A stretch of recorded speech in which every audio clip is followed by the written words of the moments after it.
All right, I think we are live. Here we go. Let's begin. We are in case number 4 of Phoenix Wright Ace Attorney, the first game in the Phoenix Wright Ace Attorney trilogy. And we are starting out with the next courtroom day, December 26th, 9:44 a.m., District Court, Defendant Lobby number 2. Karma? That's right.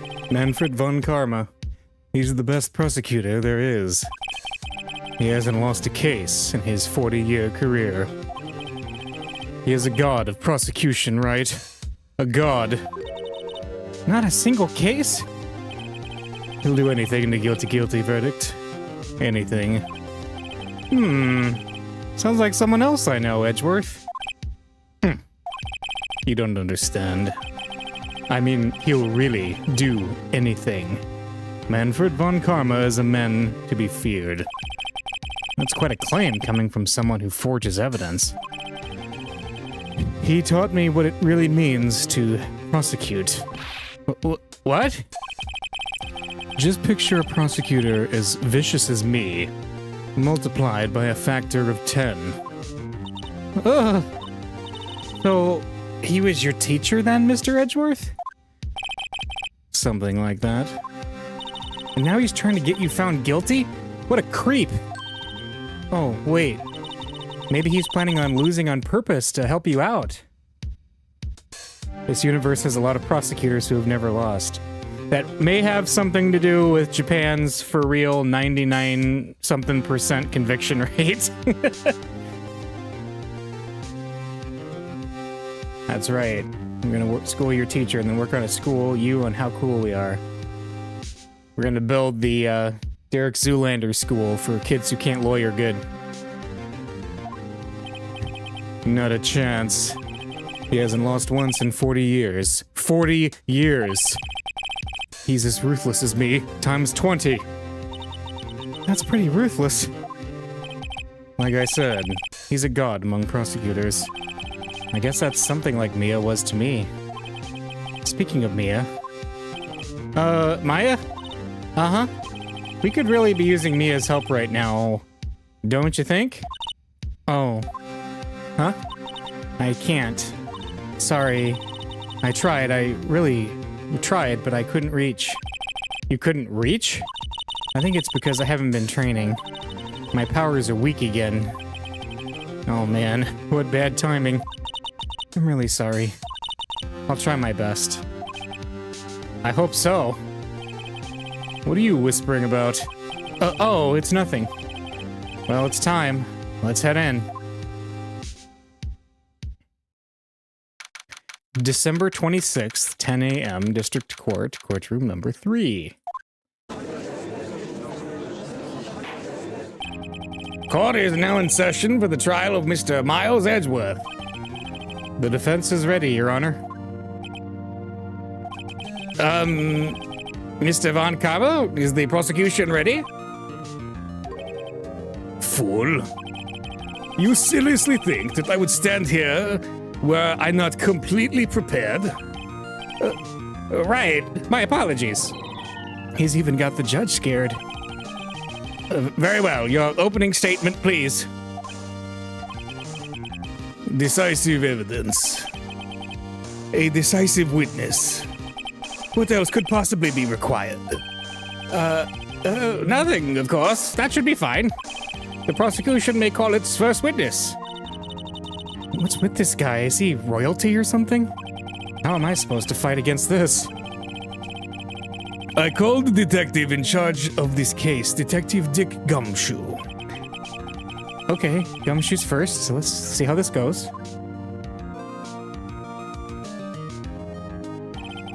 Describe the incident, now. Yes, sir. Detective Gumshoe looks nervous. Please take a look at the map. The murder happened late Christmas Eve, around midnight. There was one boat in the very middle of the lake. There were 2 men on the boat. Now, there happened to be a woman camping here on the edge of the lake. At 12:10 a.m., she heard 2 pistol shots. And then the boat started to move. It went towards the boat rental shop. Overhead map of Gourd Lake has been added to the court record. Testify to the court about the arrest. Now. Wait, Mr. Von Karma. Yes. Actually, I'm the one that's supposed to be handling these proceedings. Wrong. There is only one thing you need to do here. You will slam down your gavel and say the word guilty. That is your role. Yes, of course. You're quite right. No, he's not. The arrest of Edgeworth. A man called into the station around 30 minutes after midnight. We headed to the scene of the crime as fast as we could. That's where we found Mr. Edgeworth. Now, I didn't suspect him of anything at all. But the next morning, a body was found in the lake. So we had to arrest Mr. Edgeworth. I see. Very well. Begin your cross-examination, attorney, now. The arrest of Edgeworth. Alright, man called into the station. You received a call from a man? Yep. But you said there was a woman camping there. She was the one who heard the 2 gunshots, right? That woman and the man who called in the report are 2 different people, obviously. Different people? There were 2 witnesses. Ah! Their testimonies were quite similar, however. Today I've summoned the woman who is camping. The woman who is camping? A lot of heart. What happened next, detective? Headed to the scene of the crime as fast as we could. Okay. How long was it between receiving the report and your arrival at the lake? Well, I'd say it was about 3 minutes. That's pretty fast. Our motto for the month is get there quick. Detective, you will refrain from casually revealing department secrets. Yes, sir. Yeah, sorry, sir. I look forward to your next year's salary review. So much to look forward to these days. This is no time for dejected daydreaming. Continue. Yes, sir. That's where we found Mr. Edgeworth. What was Mr. Edgeworth like when you saw him then? Well, from what I saw, he looked pretty relaxed. Not like a murderer at all, really. Detective, the court requires the facts, not your opinion. How many years have you been on the force? Facts only, detective. Hard, cold, objective facts. Yes, sir. Man, he's got his share of objections. No, I didn't suspect him of anything at all, okay? Why didn't you think he was suspicious? You should know. We have a deep, trusting relationship with the prosecutors. Detective, the court isn't interested in your musings. Deep, trusting, poppycock. I've never heard so many flippant comments from an active detective on the force. Ooh. Detective Gumshoe doesn't look so good. Continue, now. But the next morning, a body was found in the lake, okay? Did you find any clues on the body? A single bullet was recovered from the body. He was shot through the heart. Fatally. Judge, here's the bullet. It didn't strike bones, so its shape is well preserved. Very well, the court accepts his bullet into evidence. Pistol bullet found in the victim's body fired from a .22 caliber pistol. All right. And we had to arrest Edgeworth, okay? Why is that? Well, we found the murder weapon in the boat. The murder weapon? A pistol. Detective Gumshoe, that is a vital piece of information. Please revise your testimony. Right, sorry, Your Honor. The murder weapon we found on the boat was decisive evidence. Was it? Let's press for now. What about the pistol made it decisive evidence? Ah! He has the same evil laugh as Edgeworth. There were fingerprints on the pistol found in the boat. They were clear prints from Mr. Edgeworth's right hand. What? Order! So Mr. Edgeworth's fingerprints were found on the murder weapon? Yes, Your Honor. Judge, this is the weapon in question. Accepted in evidence. The murder weapon, 22 caliber, fired 3 times, bears prints from Edgeworth's right hand. Members of the court, we now have the pistol used in the murder and the bullet found in the body. Detective. Yes, sir. Was the bullet found in the body fired from this pistol? Yes, the ballistic markings on the bullet match the pistol. Hey, Nick, what does he mean, ballistic markings? Shocking. To imagine someone here does not know something as basic as ballistic markings. Nick, he's glaring at me. Very well. I will explain. Actually, Judge, you do it. Me? Ballistic markings are like the fingerprints of a gun. The barrel leaves distinctive marks on each bullet it fires. You can examine these ballistic fingerprints to see which gun fired the shot. It's quite accurate. Indeed. This leads to one inevitable conclusion. The bullet found in the victim's heart was, without a doubt, fired from this pistol. This pistol, which, as you may recall, was covered with the defendant's own fingerprints. Order! Oh, this is bad. This makes it look like Edgeworth did it. Well, Judge, I'd say it's almost decisive, yes. Honestly, I could declare a verdict at this point. However... You wish to hear the witness speak, no doubt. Very well. I am somewhat fatigued, and so I will take a brief break. I will call my witness after the recess, which will last 10 minutes. Judge! Yes? What are you doing? A 10-minute recess. Now! But wait, Just bang your flimsy gavel and get on with it, man! Yes! This court will take a 10-minute recess. Who's running this court anyway? December 26th, 11:09 a.m. District Court, Defendant Lobby Number 2.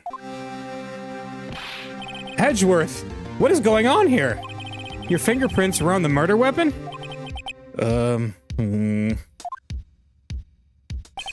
And that foggy photo makes one thing clear. The only one who could have shot that man was the person in the photo. True. Was that you in the boat? Yes, it was me. What? But you must believe me. I didn't shoot him. Then who did? I don't know. You don't know? Weren't you right there? I heard a gunshot from very close by. Then the other man fell from the boat. I can't say why, but I thought at the time that he had shot himself. You mean it was a suicide? That's the only explanation I can come up with. Huh, how am I gonna convince anyone of that? Say, Maya? Huh? What? Any progress with Mia? Oh, sorry, it's no good. Ugh, I know. I'm no good for anything, am I, Nick? If I can't call my sister, I might as well not be here, right? Yeah. I love it. Yeah, you're useless. Yeah, screw you, Maya. You're the worst. No, we need you. No, of course not. I need you here. I can see you're always trying to help out. Even if you don't actually help, it's the thought that counts, right? It's okay, Nick. You don't have to make me feel better. I don't know anything about trials or defense. What's more, I'm a spirit medium who can't even contact spirits. Oh, everyone has their off days. I mean, I've just been getting lucky lately. But you never know when my luck's gonna run out. Yes, that was in fact trying to make her feel better. Really? Whoa. Right. Don't jinx this case any more than it already is. It's bad for my heart. Oh, sorry. Whoops. Court is back in session. Mr. Von Karma, call your witness. Yes. Will Miss Lotta Hart take the stand? Lotta Hart, you are a research student at the university. That I am. Good. Begin by telling us what you saw the night of the incident. And don't add anything trivial or subjective. Understand? Y'all need to learn some manners. Understand? Yeah, I understand. Very well. Your testimony, please. All right, witness's account. Here we go. It was Christmas Eve, just after midnight, I reckon. I was in my car. I heard this bang come up from the lake. When I looked out the window, I saw two gents in a boat. Then there was another bang. There wasn't nary a thing on the lake but that boat. Enough. Huh? Judge, she happened to take a photo of the incident. This is that photo. Accept it as evidence. Well, this is a surprise. This looks like the very moment of the murder. Order! I will remove people from this courtroom if I do not have order immediately. As the witness testified, she looked at the lake when she heard the shot. There were no other boats on that lake. So the man in the boat with the victim must have been the one who shot him. Yes, it was the defendant, Miles Edgeworth. Order! I will have order. Well, Judge. The evidence is decisive. I have very little doubt about this case. Very well, this court finds the defendant. Oh, wait, Your Honor. I haven't cross-examined the witness yet. A cross-examination? We have photographic proof. What question can there possibly be? This photo is worth 1,000 words, and they all read guilty. You lose. Or do you claim to have found a contradiction in her testimony? Very well, if you have to, you may cross-examine the witness. You will only flounder and ask meaningless questions. You will fail to find anything. And then I will have you held in contempt of court. Nick? Contempt? Contempt of court, you know? I guess I understand. Well, what are you going to do? Do you really think there was a contradiction with the facts in her testimony? Well, there's gotta be, right? I think I noticed one little thing. Wow, I'm impressed, Nick. I didn't notice anything. Right, let's take him on. Yeah, I got a bad feeling about this. I understand. I will cross-examine the witness. Very well. I pray for your sake this isn't a waste of time. All right, witness's account. Christmas Eve, just after midnight. All right. Just after midnight, you say? In other words, it was no longer Christmas Eve, but Christmas Day. Huh? Yeah, well, yes. I know you want to find contradictions, but really... I hope your next contradiction is a little more relevant to the trial. Witness, continue your testimony. I was in my car. Why were you camping there anyway? I'm a research student at my university. I was taking pictures to use in my research. What research? This all sounds suspicious. Let's look at it more. Miss Hart, could you be more specific about your research? What does the witness's motive in camping by the lake have to do with the case? The answer is nothing. I object to this line of questioning. Objection sustained. Wait now, I'm the one who says that. Well, then say it already. Objection sustained. Well, thanks for nothing, Your Honor. I heard this bang come up from the lake. Okay, that's important. So you weren't looking at the lake at the time? No? I looked after I heard the noise.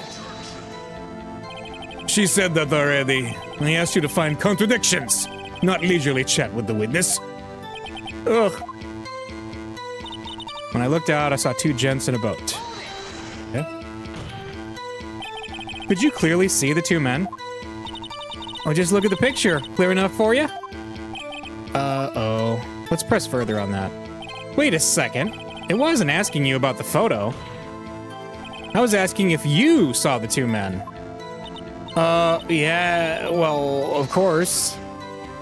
The witness has testified that she saw them. There's also a photo.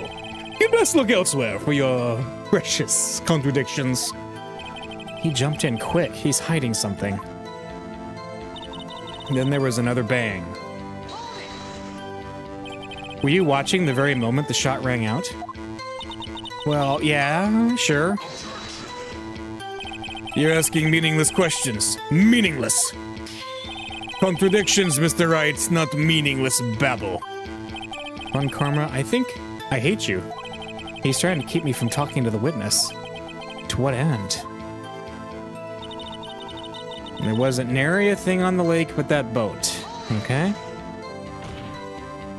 Are you sure about that? Yeah, sure as a country gal can be. That sounds pretty sure. Let's keep going. How come you're so sure? Well, heck, I scanned the whole lake. Scanned the whole lake? It almost sounds like she was more interested in the lake than the boat. Miss Hart, you... Mr. Wright, the witness has answered the question in full. No need for further questions. Objection sustained. That's what I'm... Sustained! Yes, of course. Oh, great. Enough! I think we've heard all we need to hear, Mr. Wright. It seems you are unable to find a contradiction in the testimony worth noting. But, Your Honor... You keep your promise. Mr. Wright, I'm afraid that I will have to penalize any further outbursts by holding you in contempt of court. And if that happens, you'll have to leave the courtroom immediately. Understood? Uh-huh. Nick, Lotta's testimony is fishy, Nick. Real fishy. I know what you mean, but if I can't say anything, what can I do? I believe we've covered the evidence sufficiently to make a decision. Then pass your judgment. Very well. Mr. Miles Edgeworth, please take the stand. Who was that? It was me. Maya? Is something wrong? Do you need to use the facilities? No, I do not. Lotta Hart, your testimony stinks. It's unclear whether you were actually looking at the lake. It's highly doubtful that you actually saw Mr. Edgeworth. Tell us the truth. This is a matter of life or death. Lotta, did you really clearly see Mr. Edgeworth that night? Did you see him fire that pistol? You will stand down. The court does not acknowledge the defense's outburst. Answer me, Lotta. What's the big idea? Treat me like some kind of criminal. I saw him. I swear it. I saw Edgeworth. Enough. Judge. Declare the defense in contempt of court. Yes, of course. I'm sorry, but you were warned. Guard, escort Mr. Wright out of the courtroom. He is in contempt of court and must leave. No.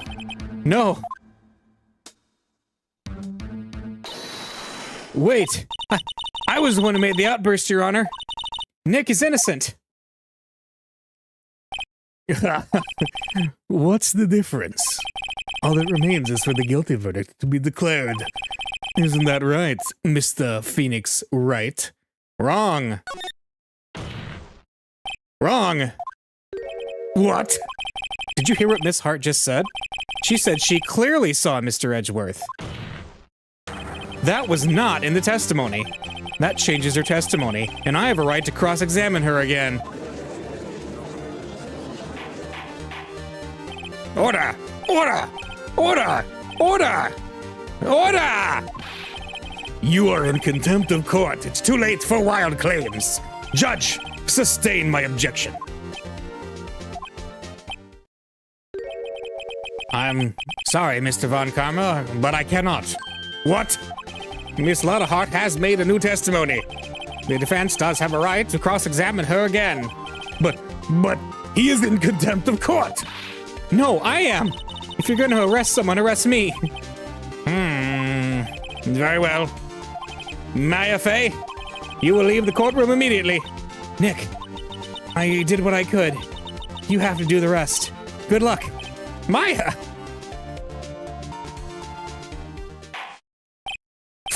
I cannot for this melodrama. Listen well, Mr. Wright. I do not tolerate badgering of my witnesses. I'm running out of time. I'd better find a contradiction in here or else. Mr. Wright, begin your cross-examination. Okay. That last statement. Here we go. I saw it clear as day. That man on the boat was Mr. Edgeworth. That's it? Uh-oh. I don't know if I can find anything in that. But I can't squander Maya's efforts either. Press? Well, what about the other man? You cannot expect to be allowed to blindly ignore your promise, Mr. Wright. I believe you claimed there was a contradiction in the witness's testimony. Well, find it. If you can. Mr. Wright, I have to assign you a penalty. Damn. That's it? Uh-oh. I don't know if I can find anything in that. But I can't squander Maya's efforts. Okay. All right, we're gonna do some saving here because this is getting dicey, guys. All right. So she was there. The boat was out there. Got it. Wasn't it like super foggy that night though? Like how the heck could she see that clearly? That's the only thing I can think of. The photo does not look clear. Got you. Got you, Miss Hart. Finally. What? You got what? Look at this. Look at this photograph. The photo I took? The very same. There's something I want you to see in this photo. It's quite clearly visible. The fog, Miss Hart. So? This picture was taken with professional, high-quality film, correct? Yet even it could not capture the faces of the men on the boat. Yeah, super foggy and midnight. Yet you claim you saw Mr. Edgeworth. How? What? Mr. Wright has a point. That's why I told her not to say that in her testimony. Please. Yet now she has said it, Mr. Von Karma. How could you possibly see at Mr. Edgeworth? Explain yourself. Hello, welcome. Miss Hart? What? Could you see the defendant that night? Of course, I said I could, and I meant I could. Then please testify as to the circumstances of your sighting. I did it. I finally found a hole in Von Karma's carefully vague testimony. How Edgeworth was seen. You're right, it was a cold night, and the fog was thick as grits. So once I was finished setting on my camera, I got back in the car. Still, I brought my binoculars with me. When I heard that noise out in the lake, I looked with my binoculars. See? No problem. You used binoculars. Very well. You may begin your cross-examination, Mr. Wright. This one better be good. How Edgeworth was seen. Okay. It was cold. I finished. When she heard the noise out on the lake, she looked out with the binoculars, and she brought the binoculars.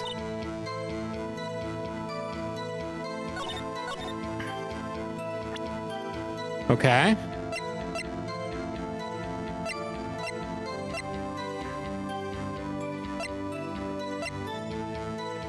I feel like I should press. Let's see.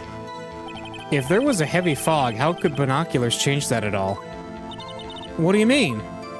Even binoculars can't see through fog. But you say you clearly saw him? I did, yeah. Enough! There's no room for doubt in her testimony.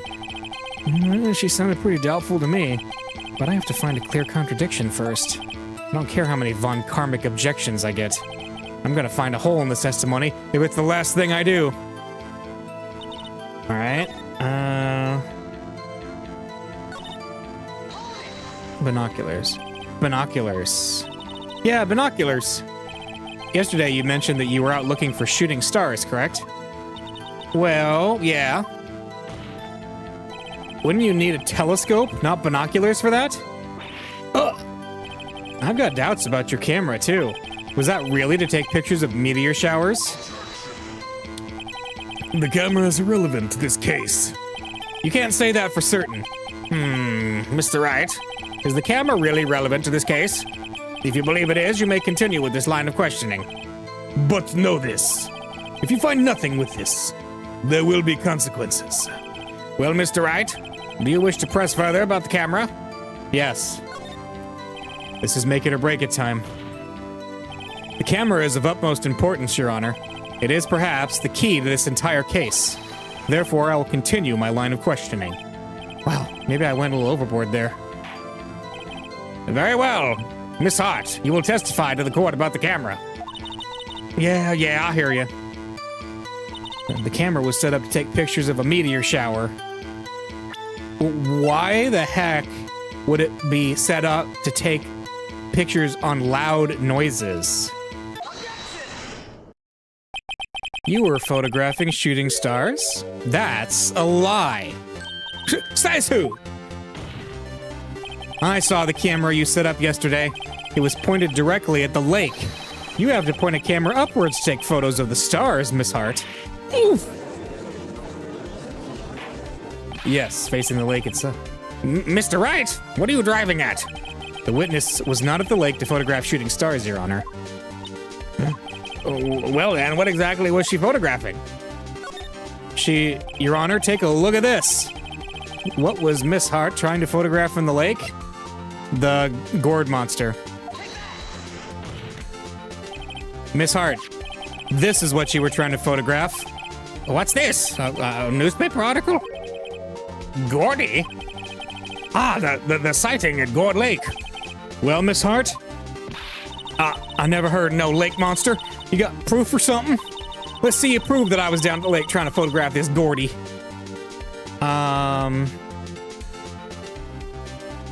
Do I have proof of that? Well, the fact that it was facing the lake. Yeah. I have it. Proof. Intriguing. Very well, let's see it. And no joking around this time, please. What is proof that the witness was trying to photograph Gordy, the lake monster? The fact that the camera was pointed at the lake. This proof, Miss Hart, is your own camera. Huh? Your camera was set to take photos in response to loud noises, correct? Thus, this photograph here, taken when a gun fired on the lake. And here, this article about Gordy. According to this article, Gordy made a loud noise when it emerged. Well, you were trying to photograph Gordy, weren't you?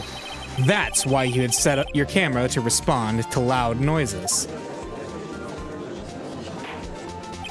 Order! Order! I see.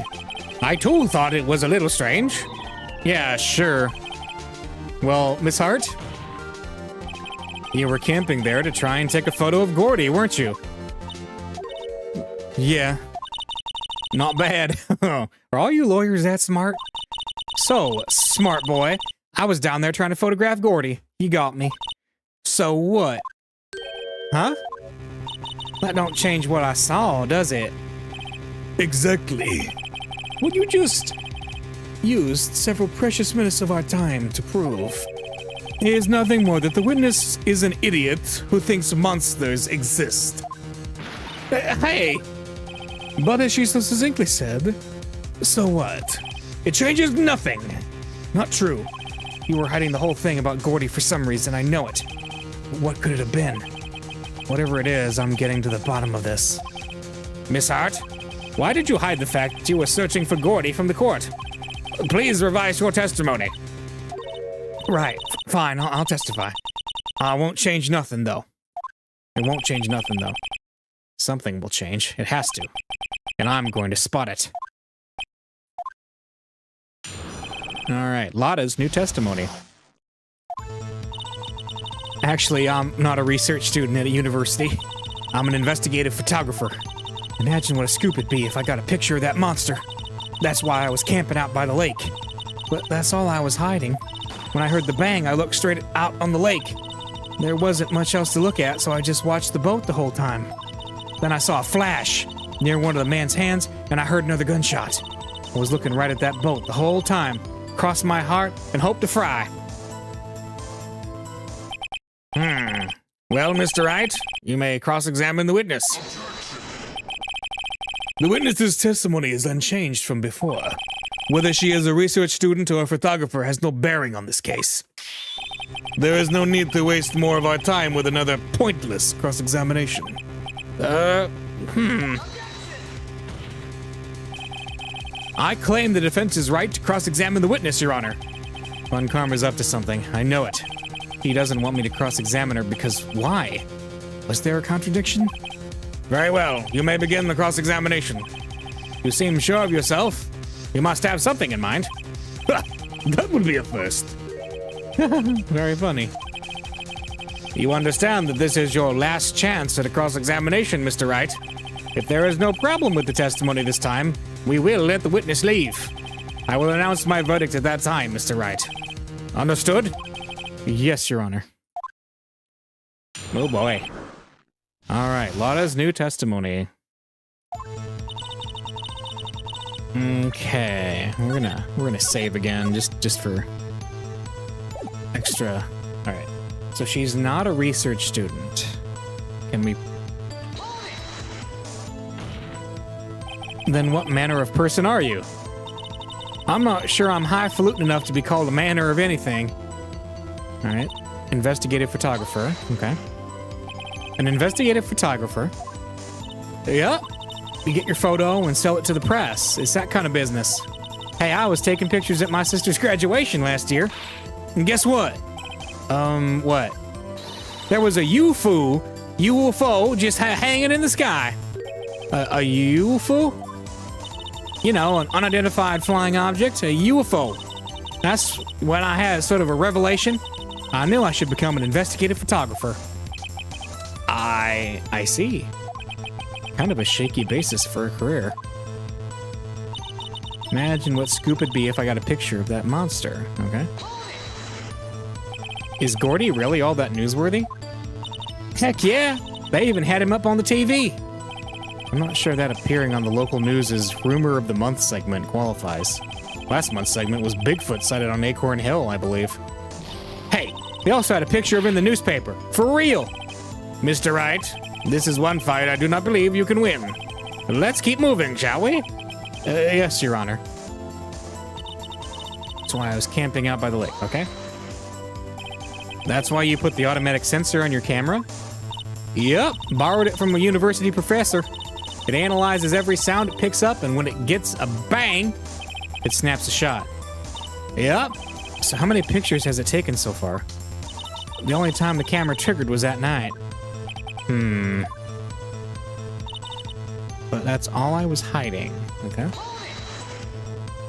I think it's time you told us why you felt you had to hide your true purpose at the lake. Heck, if word got out what it was up to, the lake be swarming with competitors. Competitors? Yeah, second-rate shutterbugs trying to steal my scoop. Is that the only reason you were hiding the truth? Well, actually... Mr. Wright, I'll not have you asking questions with no relevance to this case. Whatever you say, Von Karma. I know you told her to keep quiet. When I heard the bang, I looked right straight out of the lake, okay? Exactly what sort of sound was it? Well, I never heard one before, so I can't say for sure, but it sounded like a gunshot. It was a lot sharper a sound than I would have expected. There wasn't much else to look at. Okay. There wasn't much else to look at? Yeah. I don't know. It's weird. I see like 3 people in the comments that it says 1. Yeah, it for some reason the concurrent viewers tends to not be accurate, I've noticed. If she heard a bang and she thought Gordy was out there, I kind of doubt she'd waste any time looking at a boat. What? What did I do now? What are you giving me that look for? Definitely suspicious. Maybe it's time for some evidence. Witness, continue.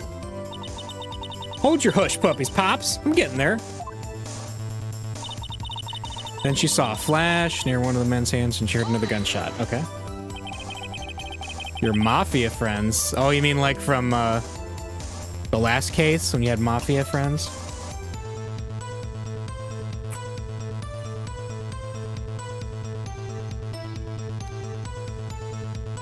Yeah, that's fine. Was there nothing on the lake but the boat at the time? Huh? Wait, so you're thinking maybe he was shot from some other place? I don't think so. Nope. Was there a grassy knoll? The lake was smooth as glass, and nobody was on the shore neither. I'd better find some sort of contradiction in this testimony. I won't be able to beat Von Karma any other way. There has to be something. Alright.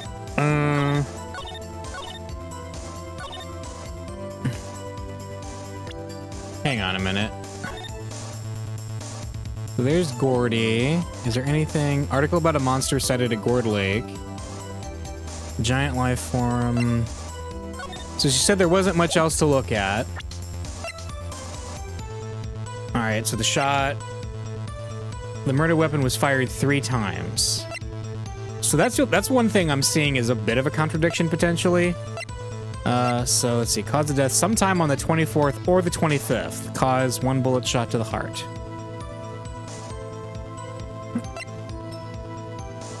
That might...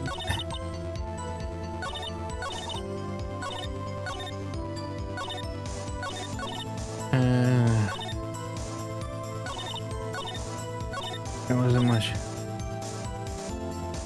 Then I heard another gunshot.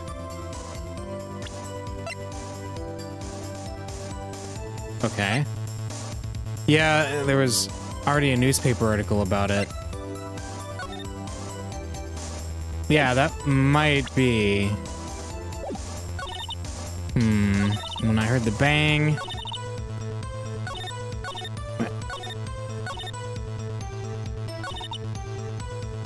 Out it by the lake.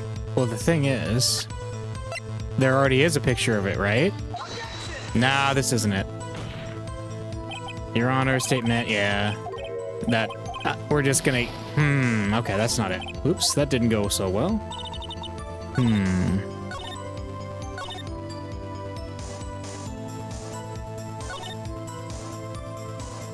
I watched the boat the whole time.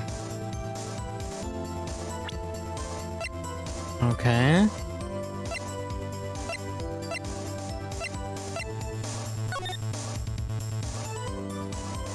So one of the boats was out, got it. Saw a flash near one of the other men's hands, and I heard another gunshot. Okay. Interesting.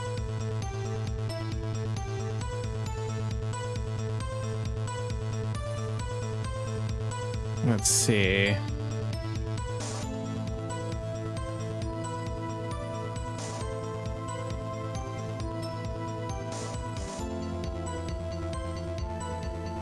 Yeah, let's see. There was... Hot news. I guess the only other thing I'd think of is her saying there wasn't much else to look at. Maybe because she would have been looking out for Gordy if she heard something like that. That's the only thing I can think of. Let's try it. Miss Hart! We did it. Were you really looking at the boat? What's with you? Of course I was looking at it. It was the only thing out there. And a normal person be looking at it. I agree. Any normal person would. But you are far from normal. What? Y'all want to step over here and say that? You were camping at the lake to take a picture of Gordy. Think about it. What would you do if you heard a loud noise? You'd be scanning the lake for any sign of Gordy, that's what. You wouldn't give the boat a second thought. Ah! Order. Continue, Mr. Wright. You testified that you were watching the boat through binoculars. However, you wouldn't need binoculars to watch that boat. You needed them to search for Gordy, and that's what you were doing. Well? Well, now that y'all mention it, I did sort of take my binoculars and kind of scan the lake a bit. I mean, Gordy might be out there and all. Miss Hart, are you saying that you were not watching the boat then? Sorry, y'all. I wasn't fibbing, really. I thought, I could be witness to a murder and all. Kind of got excited. I was sure I was watching that boat until now. This is totally uncalled for. But hey, you got the photograph. You got proof. Still, we can't see who is shooting who in this. Right. That's why I took the photo. Witness, that's enough. You've had a long day. Shut your pie hole. Shut my what? What was she gonna say? She took the photo and what? Wait a second. She even had a photograph to prove it. But you really can't tell from the photo who's shooting. That's why she said she's gonna enlarge the photo. She said it'll drop the quality a mite, but she should let us know who's who. She enlarged that photo. Why won't Von Karma let her show it? I've got a hunch. I bet that enlarged photo shows something bad for Von Karma. This is my chance. If I'm wrong, though, it'll mean prison for Edgeworth. Or worse. What should I do? We want to see that enlargement. Miss Hart, look at this photograph. You enlarged this photograph, did you not? Yeah, I did. Why has that enlargement not been presented to the court? Because it does not exist. What are y'all talking about? You were the one who told me not to show it in court in the first place. You old fool. What's the meaning of this, Mr. Von Karma? Miss Hart, show the photo to the court. Show us the enlargement. The prosecution objects to the submission of this evidence. Objection denied. The witness will show the enlargement to the court. Here it is.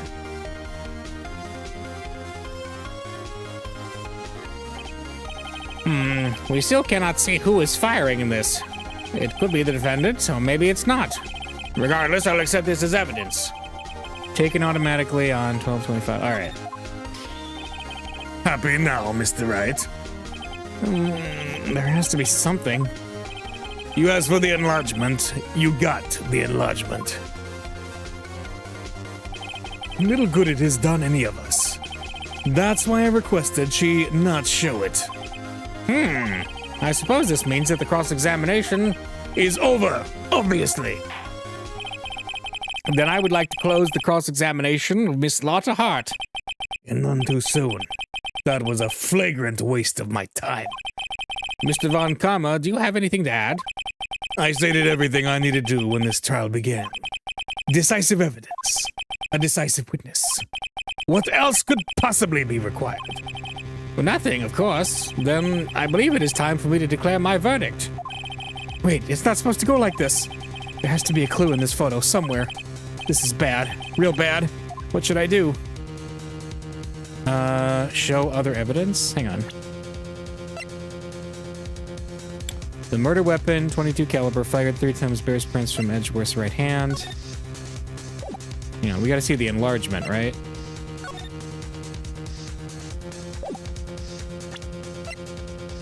That does look like the same gun. Okay.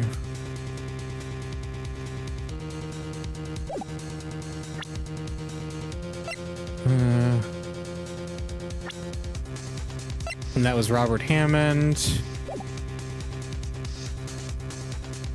picture is firing it with the left hand, though. Yeah.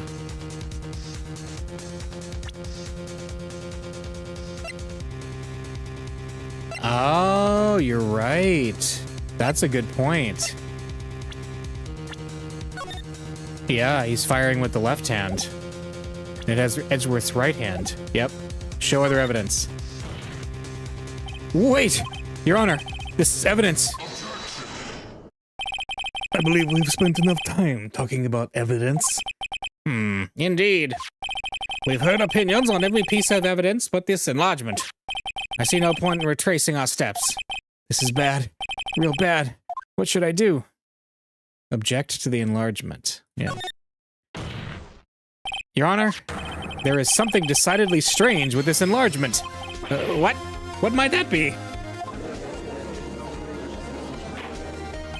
Mr. Wright, you will show the court what you mean. What about this photo is strange? Okay, here goes nothing. I'll show the judge what's strange about this photo. It's the hand. Here, Your Honor. The shooter? I'm not sure I understand. What about the shooter is strange? Look at the hand holding the pistol, Your Honor. The hand? That hand directly contradicts another piece of evidence. This man's left hand does what? Let me show you. I'll show you the evidence that left hand contradicts the pistol. The evidence is clear. The man in this photograph is holding that pistol in his left hand. However, the prints on the murder weapon were from Edgeworth's right hand. Ergo, the man shooting the pistol in this photograph is not Mr. Edgeworth.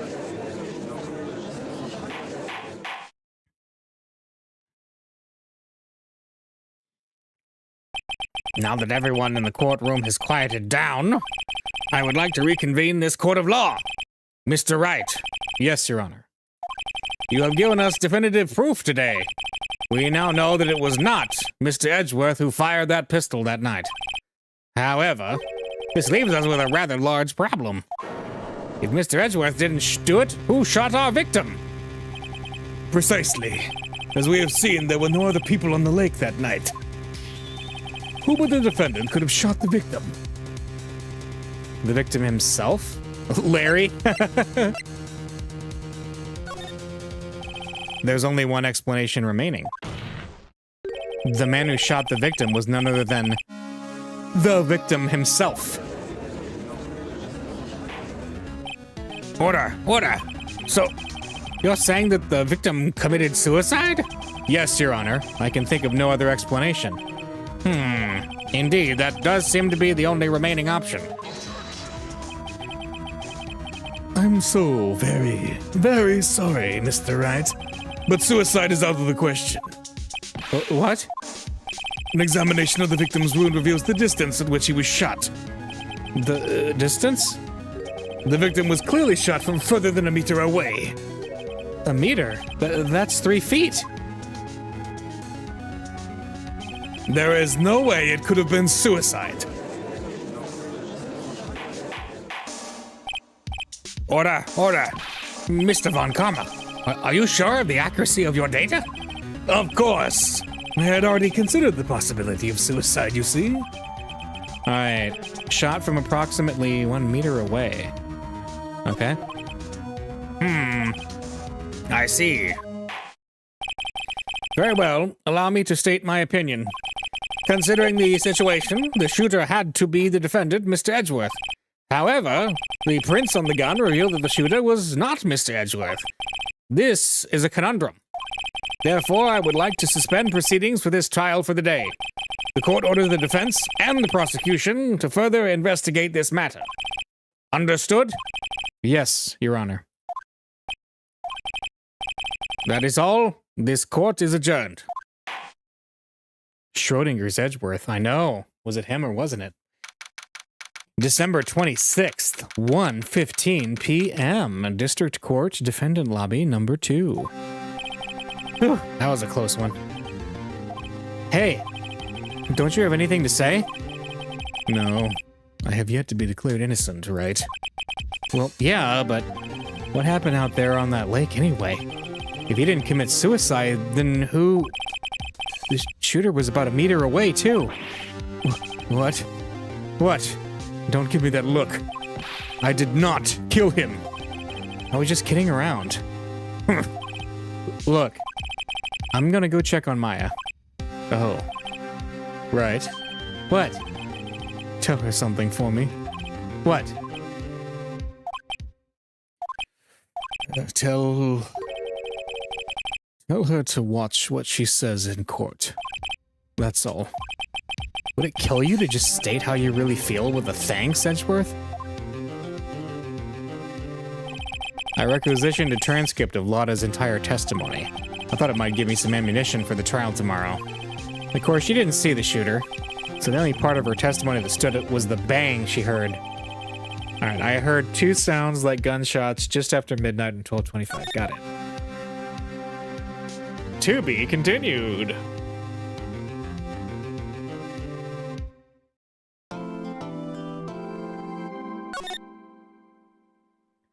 Turnabout Goodbye.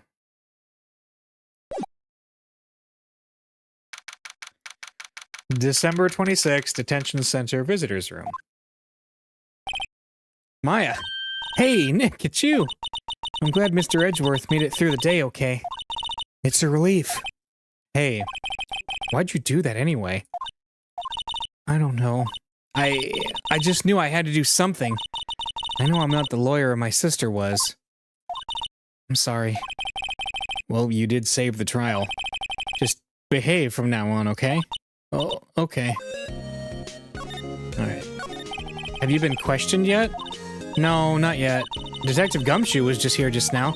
He said, seeing as this is your first offense, we'll let you go after questioning. Whew. Oh, and he wanted me to go get bail money ready. You can pay for me, okay? Huh? How much? I don't know. I guess they'll send you a bill or something. Why do I picture giant bales of money every time I hear the word bail? Any luck with Mia? None. I can't get through to her at all. I tried. I really did. I don't know what to do. I think I probably shouldn't have stopped my training. She sounds like she really did do her best. I should check and see if there are any waterfalls in the local area. I wonder if I'll ever see my sister again. Alright. So... Grossberg? I wonder what he would have to say. Can we go talk to him? December 26th, the Grossberg Law Offices. Apparently Mr. Grossberg is on vacation today. Well, I guess I can come back tomorrow if I need anything. Alright, Wright & Co. December 26th, the Wright & Co. Law Offices. Sure is quiet here with nobody around. Right. I have to get Maya out of that detention cell soon. Criminal Affairs. December 26th, Police Department, Criminal Affairs. Detective Gumshoe's not here. Gumshoe's at the scene again today. Huh? Oh, really? He's a live wire, that one. Got into a fight with the chief for not following protocol. Not following protocol? I bet he wouldn't help them build the case against Edgeworth. Alright, well, let's go to Gourd Lake. December 26th, Gourd Lake Park entrance. There are fewer than there were yesterday, but the cops are still around in the park. I wonder if Detective Gumshoe is here today. Well, let's go check it out. Alright, December 26th, Gourd Lake, Public Beach. Haven't seen Larry around today at all. Probably off paying through the nose on a date with the lovely Keonce. Alright, anything worth looking at? Hot dog stand, it's closed. The Christmas fringe looks a little half-baked. The banner reads Samurai Dogs. Somebody needs to redecorate. The famous Gourd Lake. Its green waters stretch out on both sides. It's a pretty big lake, really. The trash can is empty. At least the place is well maintained. What about the Gourd Lake Woods? December 26th, Gourd Lake Woods. Ah! Hey, Detective Gumshoe! Hey, pal! The trial today, Yes? What about the trial? Well, I was going to say good show, but it wasn't really all that. Though you did save Mr. Edgeworth, I guess. I just wasn't sure how to thank you, you know? Thanks. Detective Gumshoe? Any idea what strategy Von Karma is planning for tomorrow? It sounds like he's bringing in another witness. Another witness? Oh, right, he said something about that in the trial today. There were 2 witnesses. Oh, well, thank you. Thank you.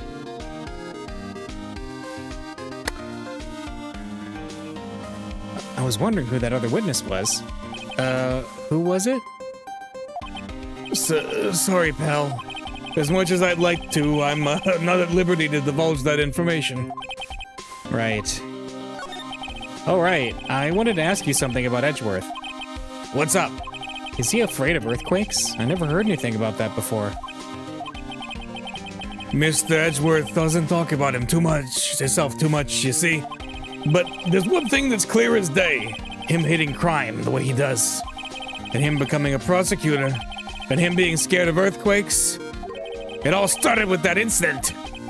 The DL6 incident? Yup, that's the one. 15 years ago, when he saw his father shot before his very eyes. He still feels the pain now. You can see it in his eyes.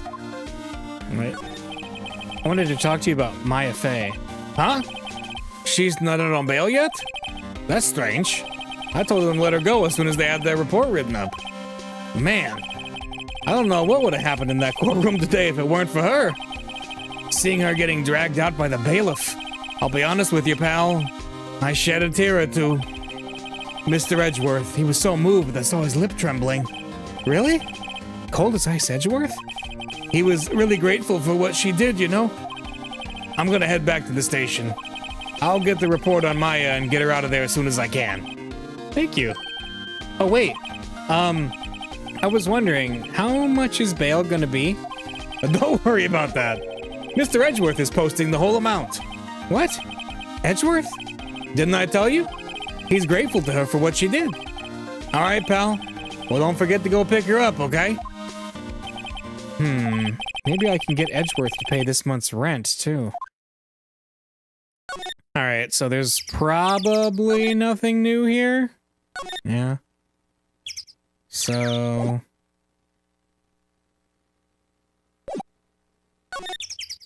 head back to the public beach. What about the boat rental shop? Is there anything new here? December 26th, boat rental shop. Looks like the boat rental shop is closed today, too.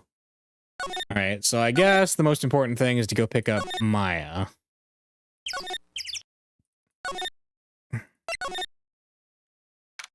December 26th, detention center, visitors room.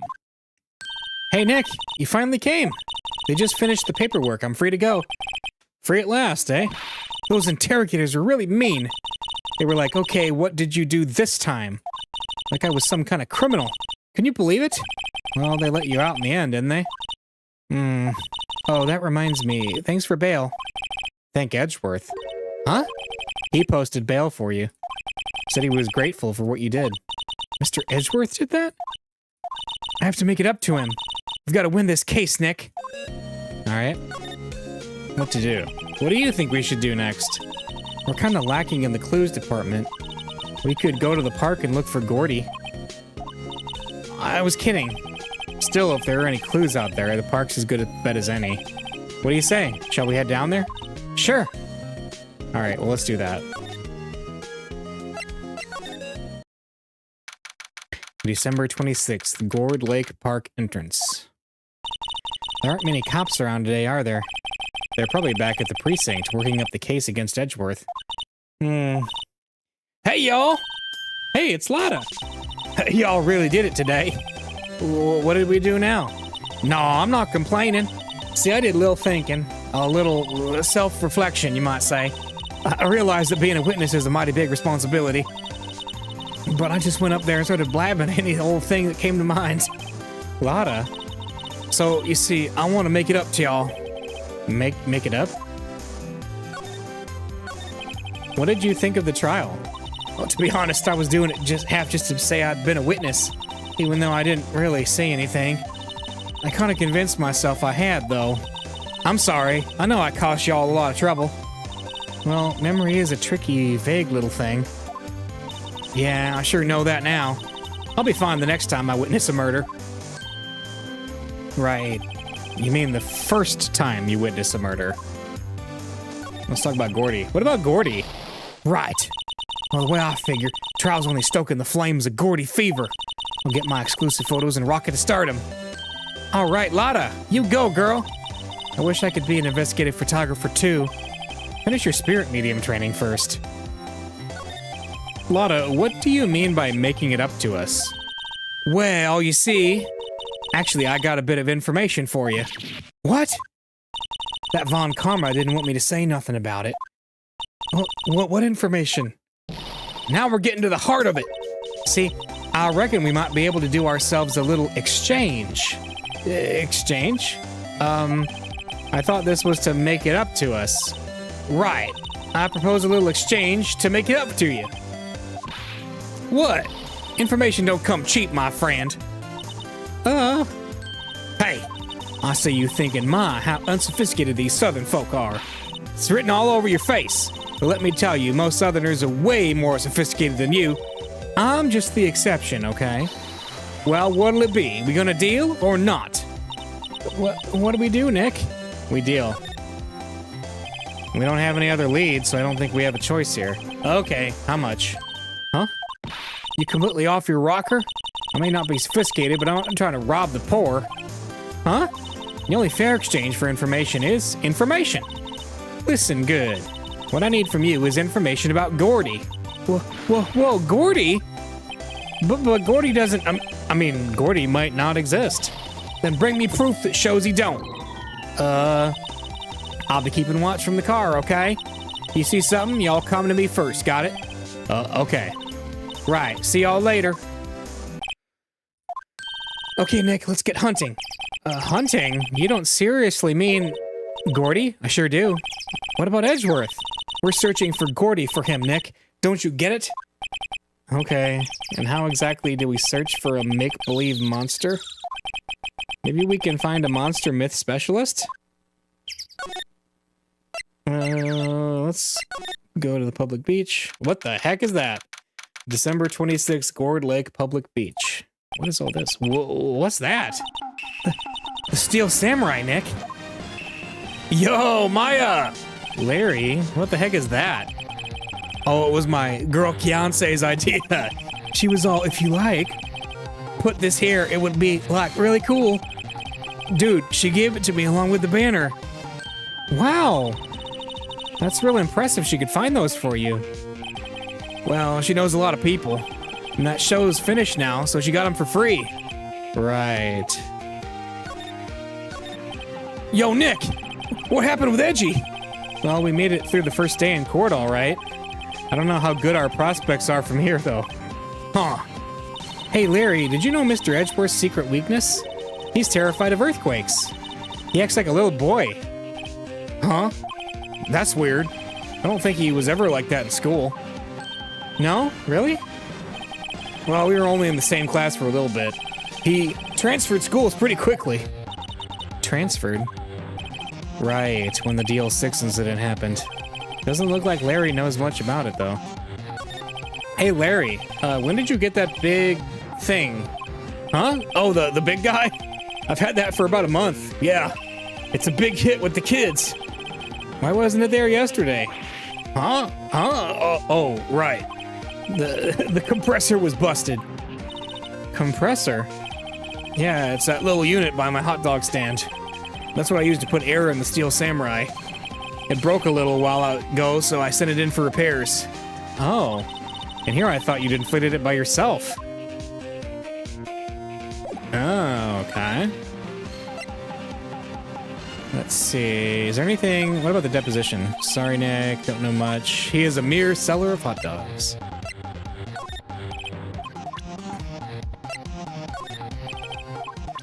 All right, so nothing. What about the attorney's badge?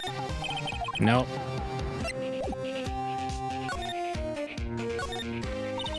What's this machine? That's a compressor. I use it to fill up that balloon there with air. Huh, neat. Just got it repaired yesterday. Man, what a drag that was. Doesn't that Steel Samurai look a little out of place? I mean, it's so huge. I guess it's good advertising. Something about this Steel Samurai just doesn't work for me. Huh? Really? It looks pretty well made to me. Still a novice, aren't you, Nick? Really? Two connoisseurs like Cody and me don't fall for this kind of stuff. These Steel Samurai fans are obviously in a league of their own. Alright, what's this? Those flags look sadly out of place here. Flapping listlessly back and forth in a cold wind under a cold sky. I don't know, I think it gives the place a kind of festival atmosphere. Reminds me of the War of the Eyeglasses. Huh? The War of the what? Huh? What? You mean you don't know the War of the Eyeglasses? What the heck is it? Our local fair used to do it every summer. Huh, I guess we were the only ones. I ask again, what the heck is it? And then his stand. I can't get over the samurai dogs. The original samurai dogs, no less. Hey man, whoever calls their product the original first wins. Why don't you add world famous to the sign? Hey, good idea. What have I done? Alright, so is there anything new to talk about with Larry? Not really. Is the boat shop open yet? December 26th, boat rental shop. It's always so quiet here. I wonder if the boat shop is closed for good.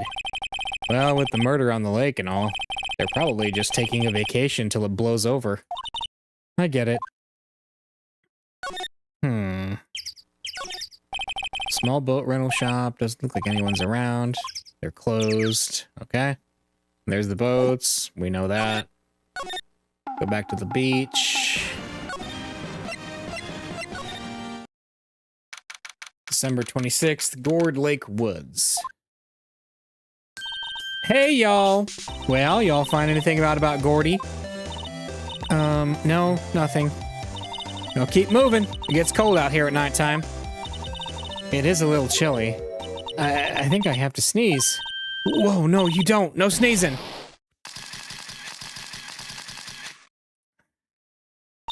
I told you, no sneezing. See, I set the camera to respond to things a little softer than a bang. It'd trigger on one of Von Karma's finger snaps now. Oh, I'm sorry. Yeah, well, sorry is nice, but what about my film? Nick, pay the lady. Let's see. I learned something in today's trial, that's for sure. Testifying is serious business. That's why I decided not to talk about that case anymore. Huh? Whoa, didn't you say you had information about the case? Tell us that at least. Like I said, I'll trade it for the dirt on Gordy. What are you going to do if Gordy doesn't exist? I'll quit being an investigative photographer. What? After all, I only have one photo to my name so far. Was it a good one? You bet. A UFO. UFO? Anyway, if I can't get a career making photo this time around, then that's it. I'll quit and go back to school. Huh? So you really are a university student? Yeah, well, I'm taking a break for a bit. Right. Okay. Wait, there's more we can talk about with Gordy? Gordy doesn't exist. Oh, okay, we already saw all this.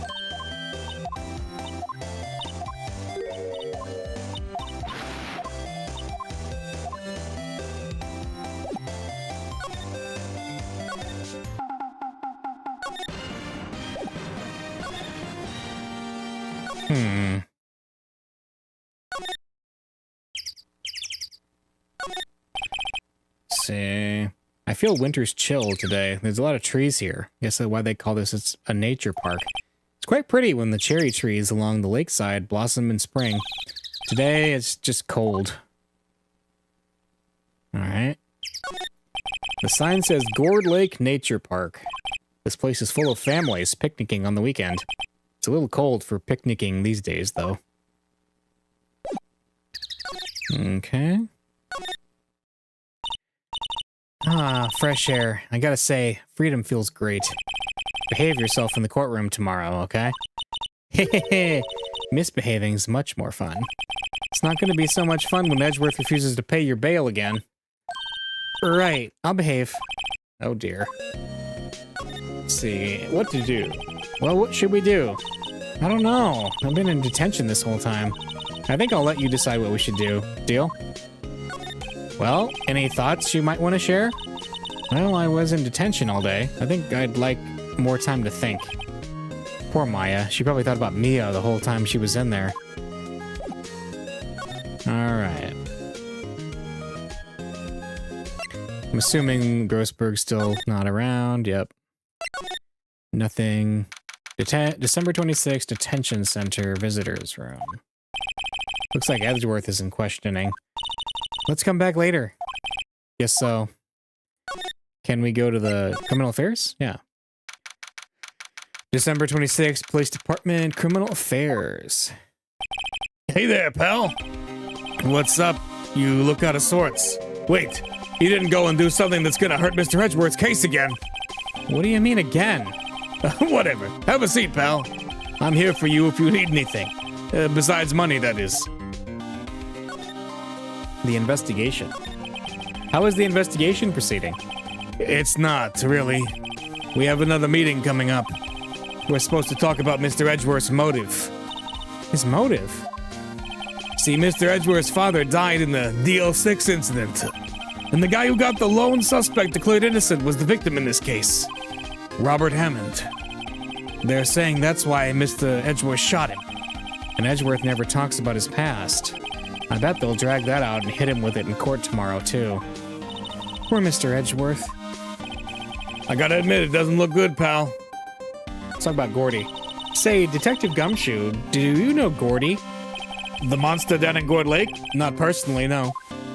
Well, we're looking for it. Huh? Are you out of your minds? You got time to go wild monster hunting? How about doing a little questioning for me, then? Oh. Detective Gumshoe is scaring me, Nick. I told Detective Gumshoe about the deal with Lotta. Nick, try telling him sooner next time. Sorry. I see, pal. Sorry for shouting at you. Okay. I, Detective Gumshoe, will aid your search for Gordy. Huh? I'll loan you one of our newest secret weapons for finding evidence. Really? You can take whichever one you like. Secret weapons. Okay, give us the goods. Hold on now, everything in due time. First, let me show them to you. These are our best and brightest. Introducing secret weapon number 1, Missile. Missile? He's a canine police dog, still in training. Missile, Missile, here boy. Here he is. Hey, he's cute. Look, Nick, cute dog. A cute dog. And this will help us... How? Next, secret weapon number 2, a fishing pole. Here, this is my own personal pole. Detective Gumshoe, we're looking for a monster. Yeah? How are we supposed to catch a whole sea monster with a fishing pole? You never know till you try, pal. Okay, this next one is the last one. No, please. I'm already overwhelmed by our choices. Secret weapon number 3, a metal detector. Yeah. Detective Gumshoe, we're looking for something alive. Right. How are we supposed to find it with a metal detector? Hey, you never know. It might have been eating soda cans. Well, which will it be? I can't make up my mind, Nick. They're all so perfect. I can't make up my mind either, for the totally opposite reason. Oh well, I suppose it can't hurt to borrow one of them. I'm thinking...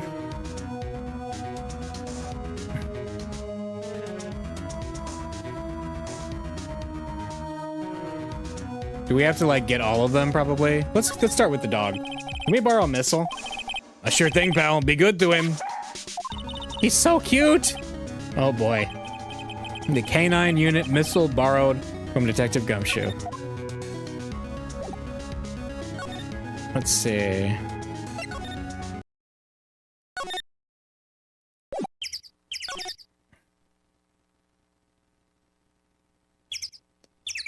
Should we maybe see if he can, like, sniff something out? Hey, Nick. Missile's been acting strangely. Missile? Oh, all right. That little creature of the detectives. Hey, I love little doggies. Good boy, good boy. What's wrong, Missile? Ah! Missile! Whoa, stop that thing! Cannibal! It's eating my samurai dogs!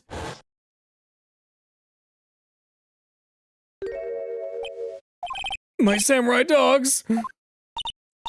Wow, he ate every single one. I'm sorry, Larry. Sorry don't pay my bills, Nick! It's gonna have to this time. Alright.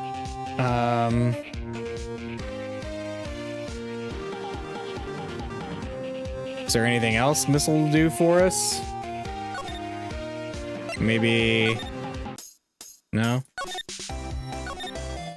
It just ate Larry's dogs. Is there anything else that it could do? Very cute with shiny eyes. Very nice.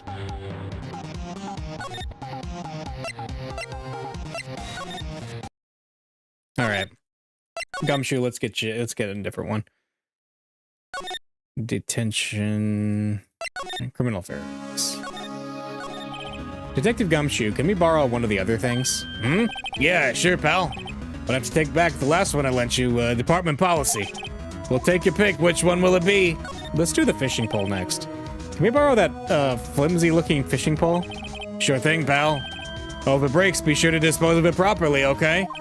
Right. Alright. Sadly, a flimsy and a dubious utility.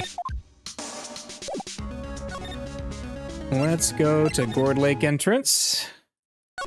Maybe we can... Can we, like, fish with it? Wow, Gourd Lake is really big.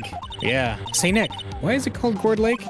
Oh, yeah, that's this conversation we had before. Maybe we could go to the woods. Ah, December 26th. Hang on. I'm going to take a real quick break, and I'll be right back.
All right. I have returned. Okay, Nick, this looks like a good spot. A good spot for what? Time to do some fishing. She's serious. What are you gonna use for bait? Oh, yeah. Oh. I figured something like this would happen. We should have brought Missile along with us too. At least then we'd have bait. Nick, how could you? I'm kidding. Huh. Some jokes are better left untold. Oof, she hit me. Okay. Watch this, Nick. Just try not to reel in any empty cans or boots, okay? Here we go. Ah, my leg. Hey, what are you doing? Sorry, Lotta. Don't tell me y'all are on some film company's payroll. Nick, pay her. My poor, poor wallet. Well, let's, I guess. No clues. Lotta's camera is staring out the lake. Alright, so that was the same from before.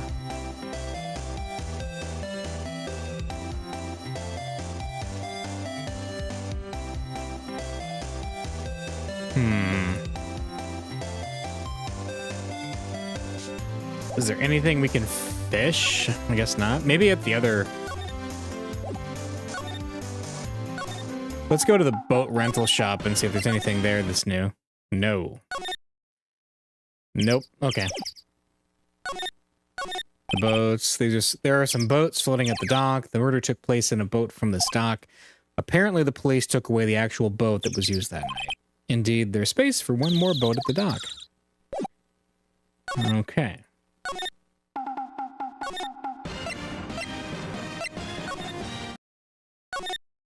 Well, let's grab the metal detector then. Alright. We'll grab the metal detector. Can we borrow that metal detector? Sure thing, pal. I'm not sure what we're going to find with this. Remember, you're hunting for a monster. Anything is possible. Anything. Metal detector makes a noise when metallic objects are near. Okay. Or you never know. Alright. Let's check the woods. Anything?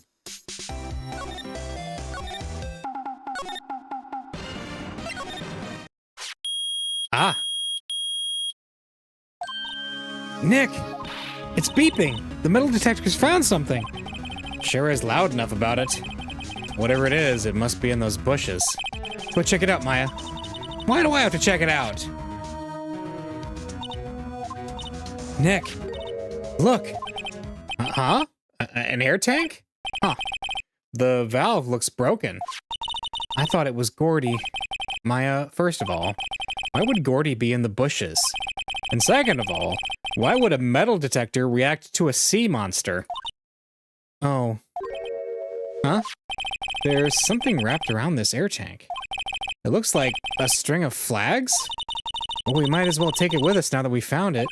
It's heavy.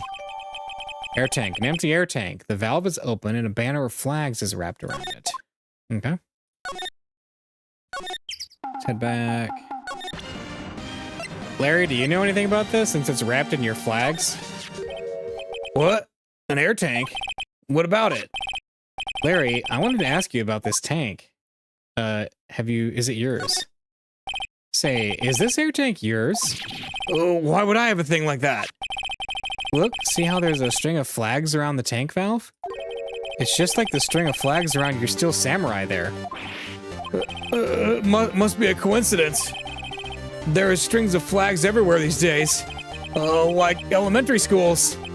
And used car dealerships. Look, why would I need an air tank anyway? To inflate something.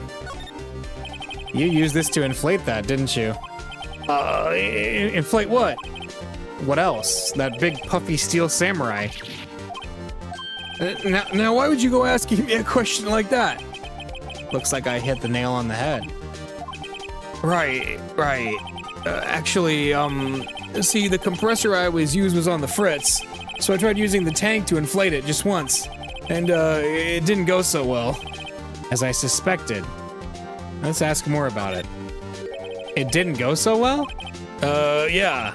Do you think you could be a little more specific? Come on. Look, it's embarrassing, so I really don't want to talk about it. Tell us! Fine. Whatever. It's like what I said, the compressor was busted. So I took the tank and tried to fill the Samurai up with that. And then... the valve busted open and made this incredible noise. And that tank there took off like a rocket. And it took my poor deflated steel samurai with it. What? Off into Gourd Lake? It sure scared me out of my gourd, that's for sure. Wait a minute. We need to talk more about this. So the tank and the steel samurai you were trying to fill up flew away? What happened next? Well, all that happened on the 20th or so. The 20th, a week ago. Now, as far as I could see, the tank went flying out into the lake. So I went out every night in a boat looking for it. I mean, Kianse gave me that steel samurai after all. And when did you find it? Just the night before last. Wait, that's the night of the murder. It flew way out there. Took me 4 whole days to find it. The night before last was the night of the murder. Sorry for not telling you, Nick. Larry killed the guy. Oh no. Actually, I was here on the night of the murder. But, you see, I went home before midnight. So you didn't know about what happened? No. That's too bad. It's not all bad. We've solved one mystery at least. A mystery? Maybe we should go tell her. Yeah, that's Gordy.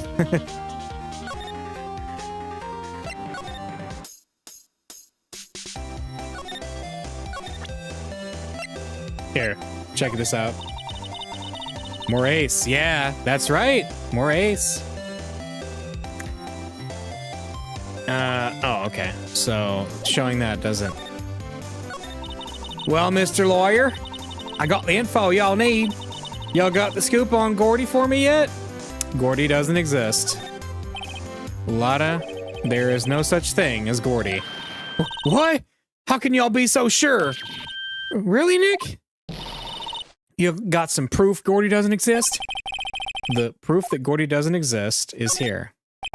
Of course I have proof. No lawyer with his badge would make a claim without proof to back it up. Here's the proof that Gordy doesn't exist. Larry's air tank? What are y'all doing with an air tank? This is Gordy. Excuse me? What exactly are you saying, Nick? There's a stand near here, a hot dog stand. There's a giant inflatable samurai doll there. About a week ago, an idiot, who happens to be a friend of mine, tried to fill it. He used this air tank, and when the valve blew, the tank flew into the lake. Apparently, it made a pretty loud bang when it flew. A bang? The tank, along with the still deflated samurai, fell into the lake. At the same time, a couple was taking a photograph of the lake. This photo. Wait, so you're saying that Gordy is really the Steel Samurai? Well, that's a fine way to ruin a gal's dreams. I'm sorry, Lotta. Nah, it's okay. You win. I'll give you your info like I promised. Poor Lotta. So tell us this information you have. Promise is a promise, I guess. I overheard the cops around here saying something about the witness tomorrow. They said he's the caretaker of the boat rental place up the path here. Boat rental? There's someone there? I mean, it looks so deserted. Just an old guy living all by himself. Y'all should go check it out. Thanks, Lotta. We will. Let's get cracking, Nick. Hold on. Something else? Yeah, the night of the murder. My camera clicked twice, you know? Huh? Wait, so you have another photo? Well, yeah, but there's nothing in it at all, just the lake. I figured it wouldn't be much use as evidence, so I kept it to myself. Well, it might not be helpful at all, but here, take it. Second lake photo shows an empty lake taken automatically on 12/24 at 11:50 p.m. Okay, that's actually very important information. Bye now. Y'all take care. Time for me to pack up and leave. Poor Lotta. It's all Larry's fault. The legend still lives on, I guess. The legend? Yeah, the legend of Larry. Familiar all to know him for any length of time. When something smells, it's usually the butts. Someone should whip that butts into shape.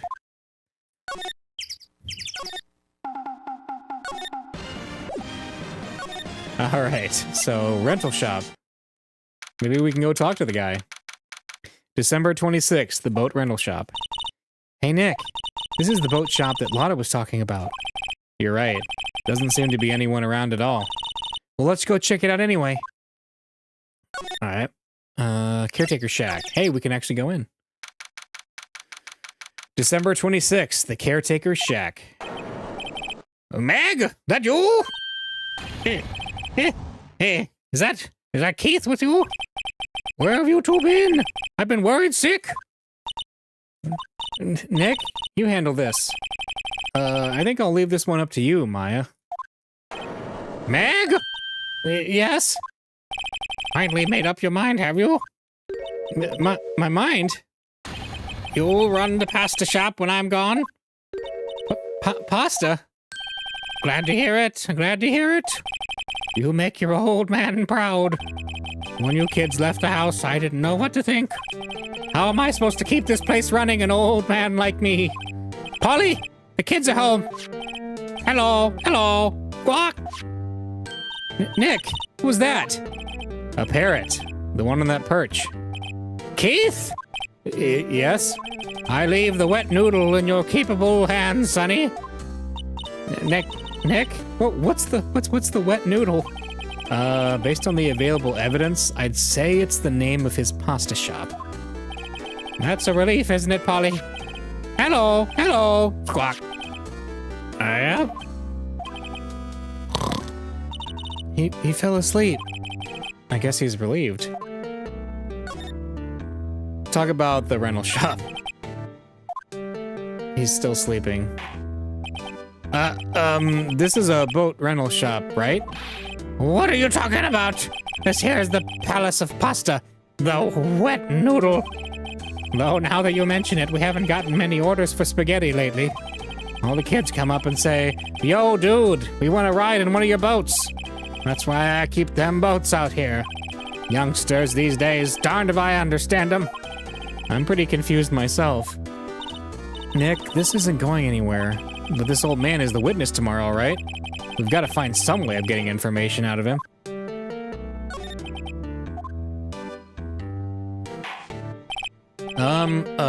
A pasta shop? Yeah, I think the wet noodle will live on when I'm gone. My father started it, you know? So that makes you two the third generation. Meg? Yes?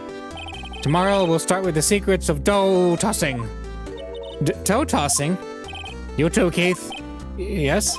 You'll be the best pasta wrangler the West has ever seen. Pasta wrangler? The West? Isn't pasta from Italy?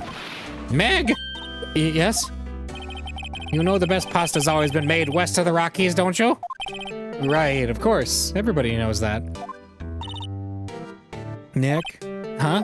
How long do we have to keep with this all-in-the-family charade? This old man must know something about the murder. We're not leaving until we find out what that is.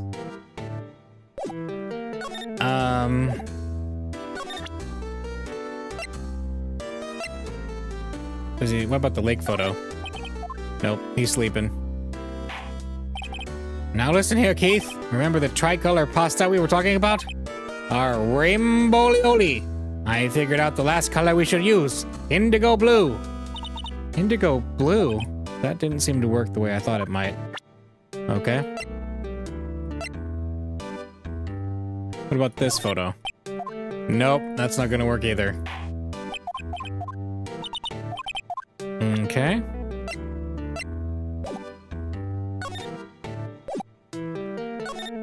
Can we look at the parrot?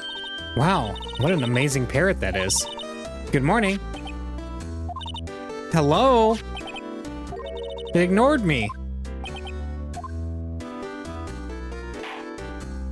What, you forgot, Meg? You gotta call her name first. Her name? Polly, how you been? Hello, hello. See? Neat, so the parrot's name is Polly. Parrot, the erstwhile companion of the boat shop caretaker, answers to the name Polly. Okay. Well, too bad all she can say is hello. Ha ha ha! Well, Polly can say lots of things. You just need to know the secret words. The secret words? Polly, what's your name? Polly. Cute. Maya's found a new friend. Okay. Wow, there's lots of various fish in Gourd Lake, aren't there? Something's funny, Nick. All these fish are saltwater fish. Interesting. Wow, he has a television in here, too. Look a little safe. It's locked. Okay. This fishing pole looks expensive. Look, Nick, he has an electric blanket on his table. Looks warm. That's a great idea. We should do that at the office. We can sit down with our clients, snug and warm, and drink hot cocoa. And what? Talk about murders? Oh, you're a party pooper, Nick.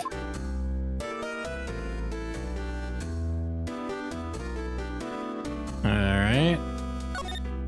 Looks like a kitchen unit. It's pretty clean. Funny, he doesn't look like the type who'd keep things tidy like that. You're forgetting, Nick. He's running a pasta shop here. Yes, this is true. Very true. Alright, I think that's everything we've looked at. Oh, we can talk about Polly now. Okay. My memory's gotten worse of late. That's why I just tell everything important to old Polly here. Everything important? I wonder.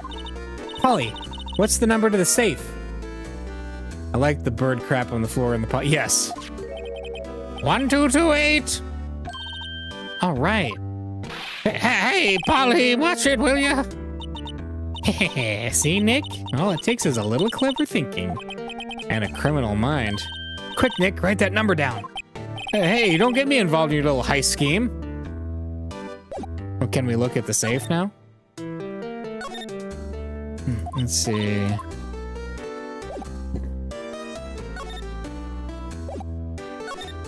No? Okay.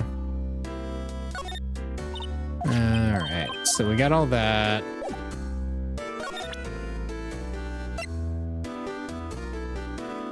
Does this photo mean anything to him? No.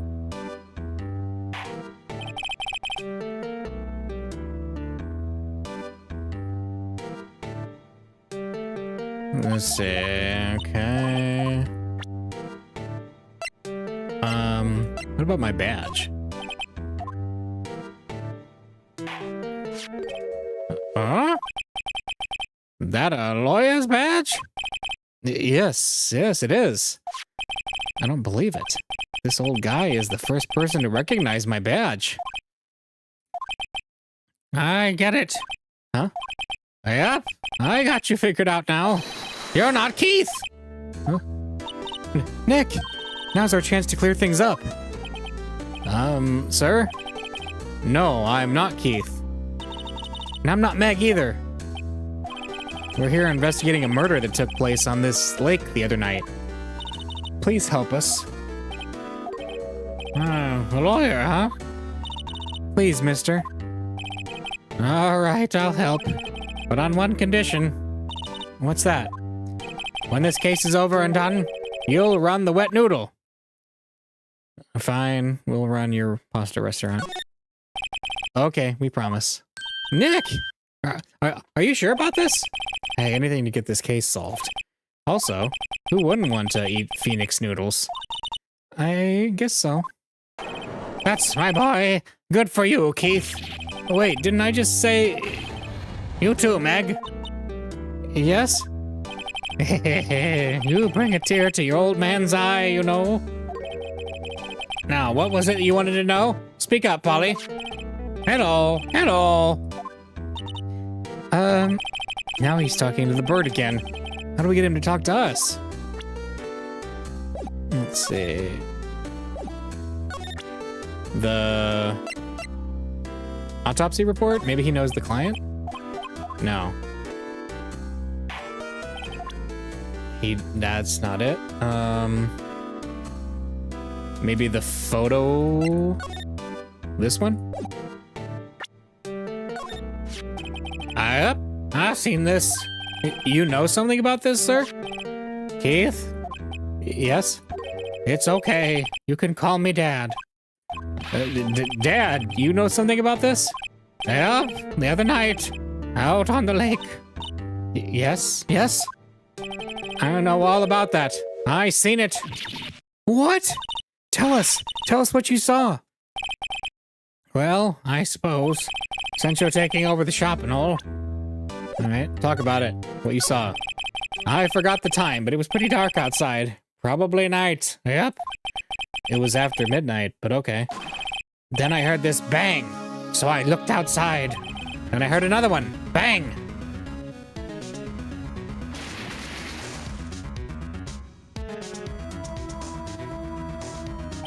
A little while later, this boat comes back. Then a young man walked by my window here. He was muttering something to himself, yep. What did he say? Yep. I forgot. I'll remember tomorrow by court time, promise.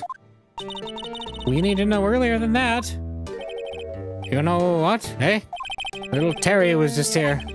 Terry? Yep, that kid next door. You always used to make him cry, remember? He was wearing this tattered old coat and got himself some whiskers growing out of his face. He must be talking about Detective Gumshoe. He comes up and tells me to come down to court tomorrow. Really? Somehow I don't think we're going to get much useful information from this guy. Maya, maybe we should be leaving. I think you're right. Oh wait, I had one more question. Huh? Polly, have we forgotten something? What? Don't forget DL6. What? Huh? What did you just say, Nick? One more time, Polly. Don't forget DL6. What? What? The DL6 incident? Hey, mister. Dad. Oh, this is getting weird. Who is this old guy? Why would that bird Polly know about DL6? We have to figure out who that old man is. Oh. What? He locked the door from the other side. Who could that old man be? I think I need to do a little more research on this DL6 incident. Maybe I should ask Detective Gumshoe.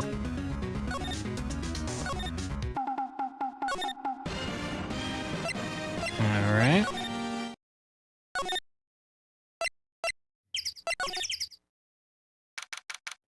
December 26th, Police Department, Criminal Affairs. Hey, pal, long time no see. You don't look so happy. What's wrong this time? Actually, we wanted to ask you something. Yeah? Alright. Let's talk about the caretaker. You know the boat rental shop down on Gourd Lake? Oh, yeah. The old man who runs it is appearing as a witness in court tomorrow, right? Huh? How'd you... that was supposed to be a top secret. Do you know who that old man is, Detective? Actually, I don't. He's a bit of an odd bird, and I haven't been able to get a straight answer out of him.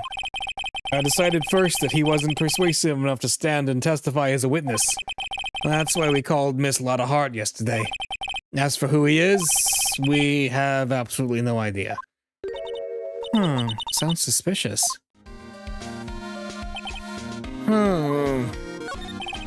Detective Gumshoe, please help us. Huh? We need to know about the DL6 incident. That was when Edgeworth's father died. I can't help but think that it has something to do with this current case. To tell the truth, I don't know much about DL6 either. Mr. Edgeworth forbade us from reading the file. So, I'm afraid I can't show him to you either, pal. What? However, if you can convince me somehow that the DL6 incident is related to this case, well, I guess I'd consider opening the file up. Let's show the parrot. Oh, what's that, a parrot? The old man at the boat rental shop parrot. The parrot knew about that incident. That incident? DL6. Oh, what? Yeah, we saw that already. Don't forget DL6. I'm pretty sure that old man must have taught her that word. Yeah, but how would that old man know about the DL6 incident? Wait, what if that old man was connected to DL6? Nick, you think he might be? Why the heck wouldn't he be? Oh, I get you. Sounds like you need information on the DL6 incident. Though through there, the station's records room. I'll give you special permission to go in and find what you need. All right. Way to go, Detective Gumshoe. Okay, Nick. To the records room. I guess it's time we faced Edgeworth's past. All right, let's head to the records room. December 26th, Police Department records room. Wow, it's amazing. Really dusty. 10 years of files and 10 years of dust, I guess. Let's find that DL6 stuff, quick. 15 years ago, both me and Edgeworth were 9 years old. We were almost through with 4th grade when he suddenly transferred. Because of DL6? Nick, I found out where the file is. Oh, thanks. Just let me know what you want to know about the DL6 incident. I'll go get the right file. Alright, the case summary. Well, first I have to get the handle on the main facts, like a summary. Right. Summary. I found it! Here you go. December 28th, 2001. That's exactly 15 years ago, from the day after tomorrow. So in 2 days, the case is closed. The incident took place in the elevator of the district courthouse. What? Is this the same district courthouse we're holding trial in now? It looks like it. There was a large earthquake at 2 p.m. on that day. Part of the court building collapsed and all of the lights went out.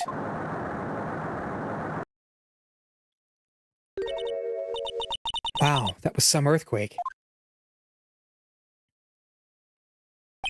At the time, 3 people were trapped in the elevator. It took 5 hours for them to be rescued. 5 hours.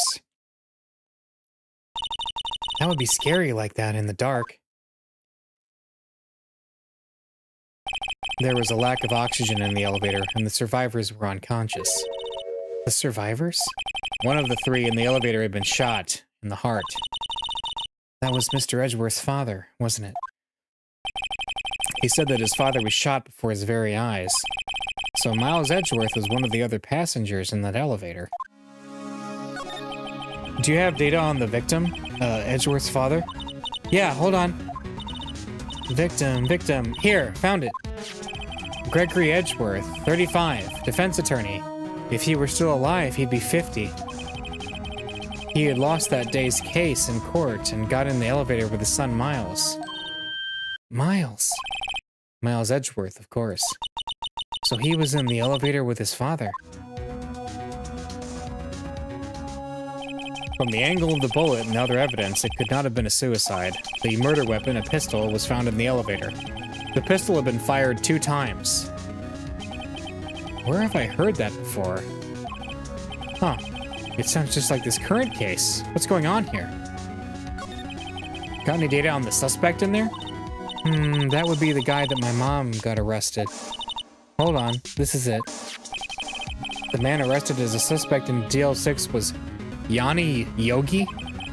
He was a clerk in the court, apparently. So he must have been the 3rd person in the elevator. Well, then he had to have done it. But he was found innocent thanks to his defense lawyer, Robert Hammond. Hammond, the victim in our case. Right. The suspect, Mr. Yogi, was oxygen deprived. So much so he had brain damage. He lost all memory of being in the elevator. After he was declared innocent, he disappeared. Where could Yogi have gone to, I wonder? He may be closer than we think. I guess I know generally what happened in DL6 now. I still don't know what sort of impact the whole thing had on Edgeworth. Nick, are we going to take the whole file? There's too much. We'll never get it out. You're right. How about we just take what we think we'll need? DL6 case file added. Alright. Right. That's probably all we'll be able to find here. Now all that's left is the trial tomorrow. I wonder how Dad will do testifying in court. To be continued.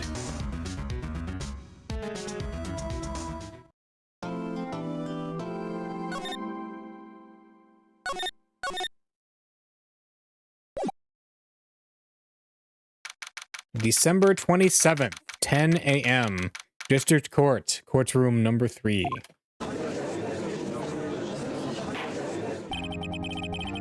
Court is now in session for the trial of Mr. Miles Edgeworth. The defense is ready, Your Honor. Very well. Apparently the prosecution is also ready. Who is the judge here anyway? Mr. Von Karma, your opening statement. Very well. No opening statements, so. Not so fast, Judge. I was taking a meaningful pause before speaking. Right, of course. A prediction. Today's trial will end 3 minutes from now. Order, order! Mr. Von Karma, what is the meaning of your statement just now? Blah, must you question everything? We'll be over in 3 minutes. We have no time to waste. I'll call my witness now. Right. I call my witness, my decisive witness, to the stand. It's that mysterious boat shop owner.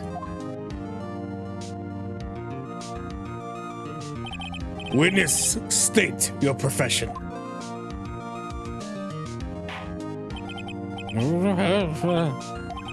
I am the proprietor of the restaurant The Wet Noodle at Goat Lake. And I also rent boats. The night of the incident, you were in the boat rental shop, correct? Yep, I was. Please testify. Wait a second. We still haven't heard who this old guy is. Wait a minute. The witness hasn't stated his name yet. Because I did not ask him, Mr. Wright. Bah!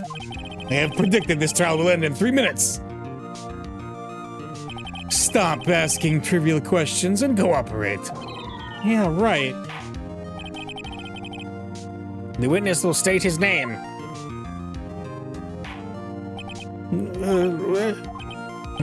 Well, I'm not really sure. What do you mean? My memory. Your Honor, the witness does not remember anything beyond the last several years. Ergo, he cannot recall his own name. He can't recall his name, you say? Yes, but the incident in question took place 3 days ago. He can testify. Very well. Let's hear his testimony then, shall we? Witness? All right, the night of the murder. It was the night of the 24th, just after midnight. Yep. I was in the restaurant where I rent boats, as usual. Then I heard a bang. Yep. When I looked out the window, I saw a boat just floating on the lake. Then I heard another bang. Just about then, the boat comes back to shore and a man walks by my window. Very well. I would like to begin the cross-examination. There's nothing to question in my witness's testimony. Ergo, no need for cross-examination. Besides, there are only 10 seconds left before our 3 minutes are up. Judge, your verdict, now! Yes. Mr. Wright. Yeah, let's not cross-examine and lose the case. No. What are you saying? Of course I'll cross-examine the witness. Very well. You may begin. Excuse me? Mr. Von Karma? 3 minutes just passed. I see. Well then, let's take our time. You may cross-examine the witness. All right, the night of the murder. The night of the 24th. You heard a bang. Night of the 24th, just after midnight, okay? Just after midnight, you say? Yeah, just around then. Are you sure? Pretty sure, yep. When I talked to you yesterday, you were rather vague about the time. I'm surprised you seem so sure about it today. I asked him and he remembered. Isn't that right? Don't glare at me like that. Oh, yeah, I remembered it clearly. I did. Yep. You see? Continue. All right. I was in the restaurant. Is there anyone who can verify that? Well, I guess Polly could. That's not good enough for a court of law. Mr. Wright, exactly what's not good enough? Your Honor, this Polly is a parrot. A parrot? Well, don't be so hard on the girl, Keithy boy. Keith! The prosecution concedes that we cannot prove the witness was in the shop. Witness, please continue. They heard a bang, okay? And where did the bang seem to come from? From the lake, I figure. Are you certain? Yep. Good. Continue. When I looked down, I saw a boat just floating on the lake, okay? Was there someone in the boat? It was pretty far out there. I couldn't see clearly. But I figure there was 2 men out there, yep. But you couldn't see them clearly. Yep, at the time, that is. At the time? Then I heard another bang, okay? So you heard 2 gunshots total? Yep. That's what Lana said in her testimony yesterday. Just then, the boat comes back and a man walks by my window, okay? By your window? By my window, right outside the window of my little shack. And could you see the man's face? Well, the fog was pretty darn thick, but he was right there in front of me. I saw him. This is a rather important detail. Please, add it to your testimony. Ugh. I have a bad feeling about this. Okay. That man was the defendant. He was saying, I can't believe he's dead. Oh. Are you sure? Uh-oh. Dad! Dead certain, Keith? He said, I can't believe he's dead as he was walking by, too. Witness, are you sure that this person you saw was Miles Edgeworth? It was him, that Edgeworth boy. This sounds like decisive evidence indeed. I see no room for doubt. Von Karma, he lured me into cross-examining so he could set me up for a fall. Nick, I don't like the way things are going here. Everyone in the courtroom is glaring at us. I better act quick or this trial is going to be over. Raise an objection.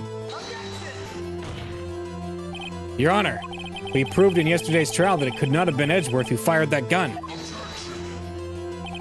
Mr. Wright, are you referring to the fingerprints from Edgeworth's right hand found on the gun and the photograph showing a man firing with his left hand? Exactly. That is easily explainable. He could have wiped his prints after he fired. You are ignoring the truth of the matter here. Everything in this witness's testimony is true.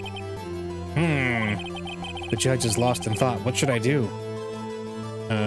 Let's raise another objection? I don't know if that's going to do anything, really. Maybe we should just wait. I can't see any room to raise an objection. I better hold back and see how things develop. Nick, we have to do something. If we stay quiet now, Mr. Edgeworth will be found guilty for sure. It's no good. There's nothing I can do. Are you sure? To be honest, I don't know what to do anymore. Please! Can you hear me, sis? Please! We need your help. Nick needs you. 3 minutes was perhaps too high an expectation. However, 15 minutes isn't bad. This must be a new record. Enough! The witness may leave the stand. This court sees no reason to further prolong the trial, nor is there any need for more time to decide the case against the defendant. This case is extremely clear. I see no room for misinterpretation of the facts. What? No. This court finds the defendant, Mr. Miles Edgeworth, guilty. Uh-oh. The accused will surrender to the court immediately. To be held pending trial at a higher court within a month from today's date. That is all. The court is adjourned. Wait!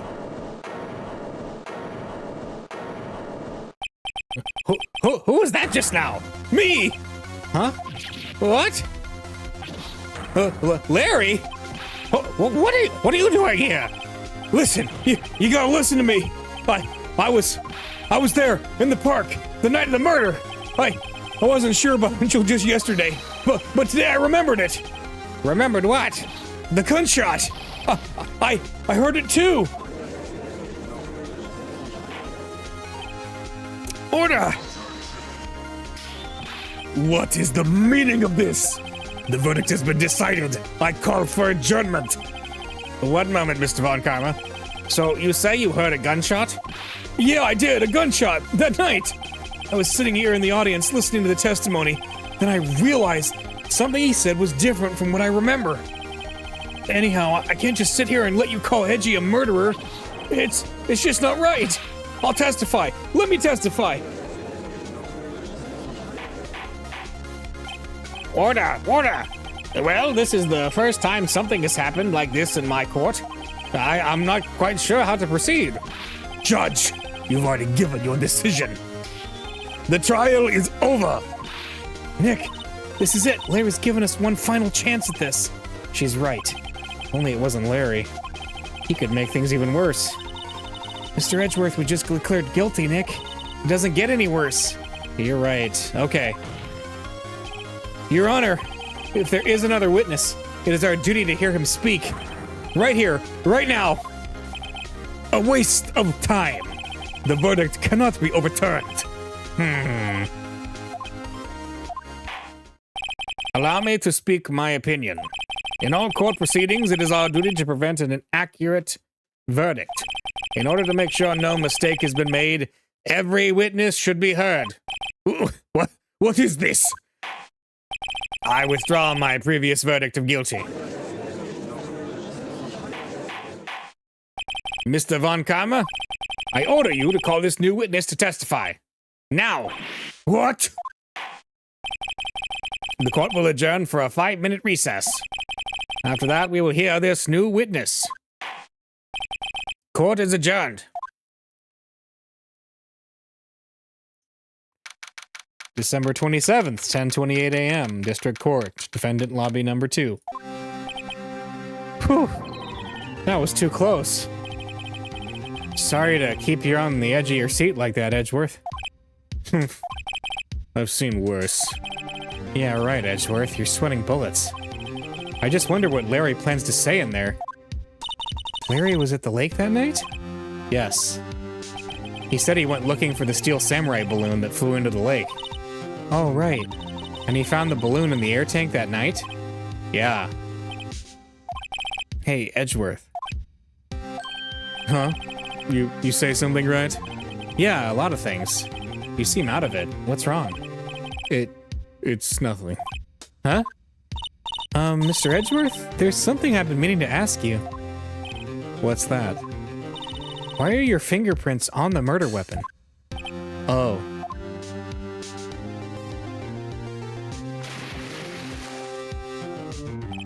When he fell into the lake, I went into a daze.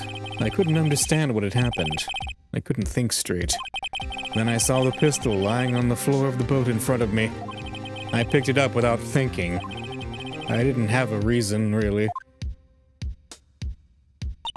I see. Right. Yeah? This might be our chance.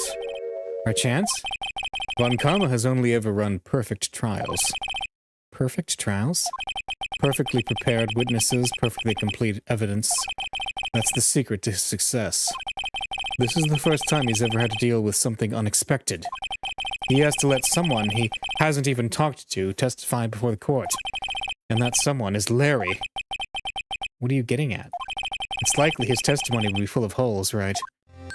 That's right, Nick. No 10-minute trial this time. We'll milk this one for all it's worth. Hey, it was 15 minutes. 15! Everything's on Larry now. December 27th, 10:35 a.m., District Court, courtroom number 3. Court is now back in session. I believe in butts, that's right. The butts is gonna get us out of this. Witness, please testify to the court about everything that you saw on the night of December 24th. Right, leave it to me.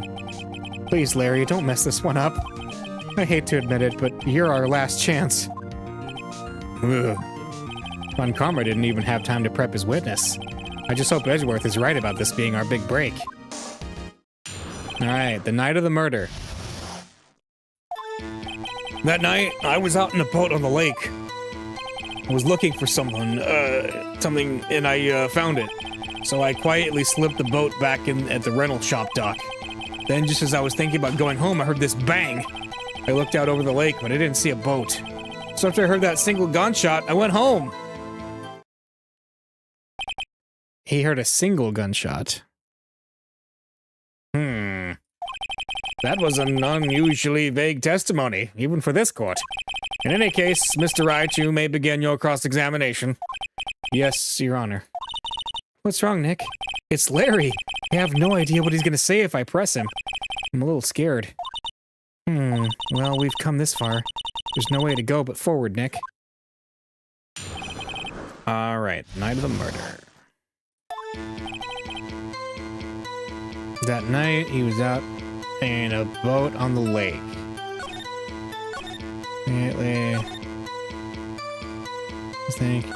Look out. See, the single gunshot thing, right? So this gun has 3...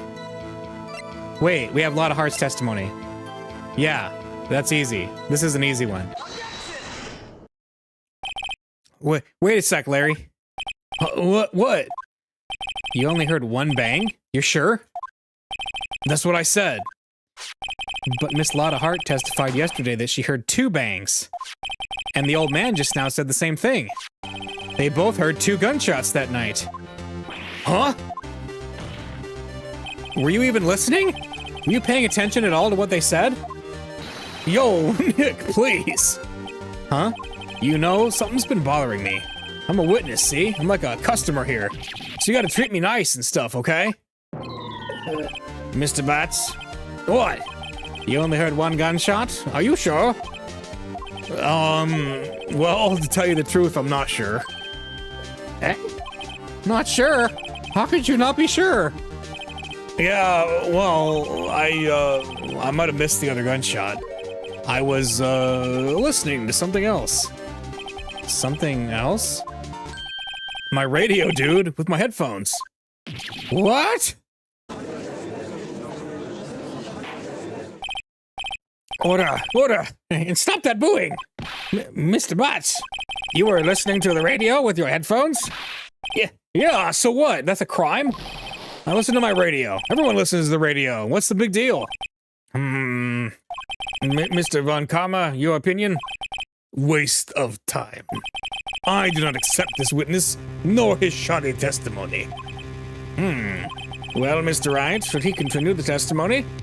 Oh no, he needs to continue. Your Honor, please allow the witness to continue his testimony. Bah! Nothing is more pitiful than a lawyer who doesn't know when he's lost. Very well, Mr. Bats. Please give your testimony and be sure to include details like your radio. Right, leave it to me. I wouldn't if there were any other way out of this, believe me. What Larry heard. It's lonely being alone on Christmas Eve. That's why I was listening to an all-request show on the radio, see? I was listening to it real booming loud like. But I'm sure I heard that gunshot. I remember exactly what the DJ was saying when I heard it too.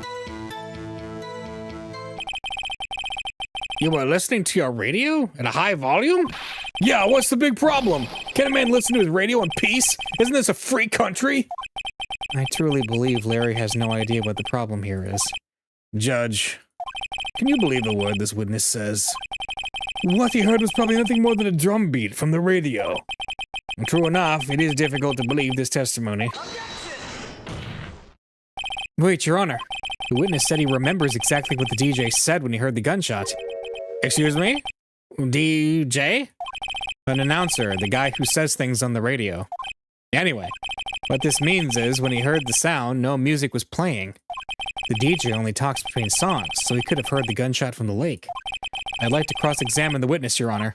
Very well, Mr. Wright. I can't believe I'm continuing this charade. All right, I want to know what the DJ said. It's lonely being alone on Christmas Eve. That's why I was listening. All right, let's do this one. What did she say? Mr. Wright, please cease these pointless questions. What possible good could come knowing what a radio DJ did? Indeed, Mr. Von Karma has a point. I'll allow the question only if you see some reason why we should care. We should care. We should care, Your Honor. Of course we should. Why? Well, how do you know if we don't ask, huh? Fine, very well. Mr. Butts, please testify to the court. What was the radio announcer saying when you heard the gunshot? Just when she said, "Hey, it's almost Christmas," I heard the gunshot. Ah. Are you sure? Of course I am. She had this real sexy voice. Maybe Von Karma was right. I'm not sure how that helped us at all. This is the most ludicrous testimony I've ever heard. But there's one gleaming ray of hope in there. Gotta press it until we get to the bottom of what happens. All right, that statement is. Wait, it's the autopsy, right? Because they said that he could have been killed from the 24th or the 25th, right? So that definitively states. Wait a minute, this was taken at 12:15. This is it. Because it was almost Christmas. It wasn't Christmas. Larry, are you absolutely sure what you're saying is correct? Huh? What's with that face? You look scary, dude. Hey, if you're trying to scare me, you better know I don't scare that easily. Is something the matter, Mr. Wright? Your Honor, did you hear what the witness just said? The DJ said, "Hey, it's almost Christmas," when he heard the gunshot. Indeed. And?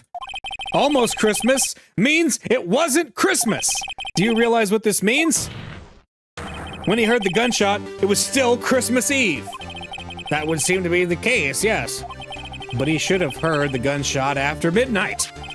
This photograph is irrefutable proof of that fact. Well, let's see what the time was on the photo taken when the gun triggered Miss Hart's camera. 12:25, 00:15, 15 minutes after midnight on Christmas Day. This is a clear contradiction, Your Honor. Order! Order! What does this mean? The two prior witnesses heard gunshots after midnight. However, this witness says he heard a gunshot before midnight. Judge, the answer is simple. The current witness is plainly mistaken. Just look at him. Suspicious. What? Well, Mr. Wright, what do you think about Mr. Butts' claim he heard the gunshot before midnight? I think he's right. Larry's not mistaken, Your Honor.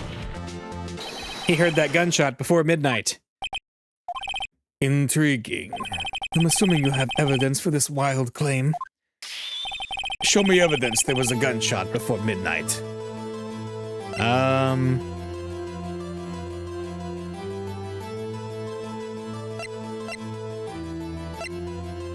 That's a really good question.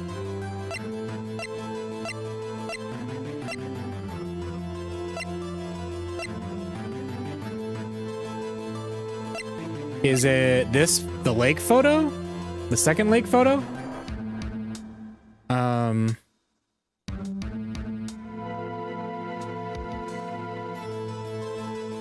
I'm assuming so, because yeah, shows an empty lake.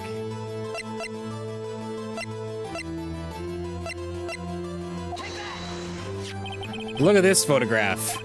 This was taken by our witness yesterday, Miss Lotta Hart, with her automatic camera. The time stamp on the photo reads December 24th, 11:50 p.m. Oh? But there's nothing on the lake in this picture. Your Honor, the real issue here is not why nothing is shown in this photograph. It is why this photograph exists at all. What do you mean? Your Honor, this photograph was taken by an automatic camera. That camera was set to go off in response to loud noises. Aha! Correct. There was a loud noise in the lake at 11:50 p.m. That is why this photograph was taken. In other words, when Larry heard that gunshot, it was most definitely still Christmas Eve. Indeed, it would seem that is the case. Then where does that leave us? Miss Hart testified that she heard the gunshots after midnight. Are you claiming she was mistaken? Not at all, Your Honor. It is a fact that the camera also triggered at 15 minutes after midnight. Your Honor, that night there were 2 sets of gunshots with a 25-minute pause between them. Why would this be? Don't be fooled, Judge. That camera was set to respond to loud noises. Yes? There is no proof that the loud noise at 11:50 was a gunshot. Why, the witness could have sneezed, triggering the camera. Hey, my nose was clear that night, man. Clear. Well, Mr. Wright, there's no turning back now. Can you prove that the loud noise at 11:50 p.m. was indeed a gunshot? Please show the court evidence if you have any. Well, her camera was tuned, right? Because it's like... That's the only thing I could think of, or the... Let's see, the murder weapon was fired 3 times. So if it was fired 3 times, there was a shot before that, right? Let's see. This is my evidence. The murder weapon? Something about this pistol was bothering me, Your Honor. Both of the witnesses who testified yesterday heard 2 gunshots. However, the murder weapon was fired 3 times. When then was the last shot fired? Only now have I realized the truth. That 3rd shot was the shot Larry heard just before midnight. Order! Order! That would make sense of the evidence we've seen so far. However, this leaves me wondering exactly what did happen that night on the lake. Exactly. If this is true, there were 2 sets of gunshots separated by 25 minutes. One at 11:50, another at 15 minutes after midnight. Why, I ask you? Why? Uh-oh, I'd better think of something quick. Wait a second. Gunshots separated by 25 minutes. Ah! What's wrong, Nick? I have it. I have it! Huh? Remember the case with the Steel Samurai? Huh? Yeah, of course I remember. The murderer in this case had the same idea as the murderer in that case. What do you mean? Maya, yes? If we don't figure this out now, we'll never overturn Edgeworth's guilty verdict. I've got a hunch, and I'm gonna run with it. Right. I mean, is this safe? Safe? We've already gotten a guilty verdict. We have nothing to lose. You just watch and let me know if I say anything that sounds fishy, okay? Right, Nick. Your Honor. Yes, Mr. Wright? The testimony just now has cleared up this entire case. What do you mean, Mr. Wright? So you finally realized the truth. There can be no other murderer here than Miles Edgeworth himself. Wrong, Von Karma. A man was shot that night, but it wasn't Edgeworth who did the shooting. Listen, rookie. Take a deep breath and consider the facts. At the time of the murder, one boat was on the lake. This was shown by the witness's photograph.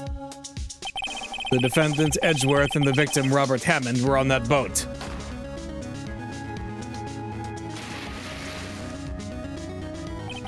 There was a gunshot fired on that boat, and Robert Hammond fell into the lake.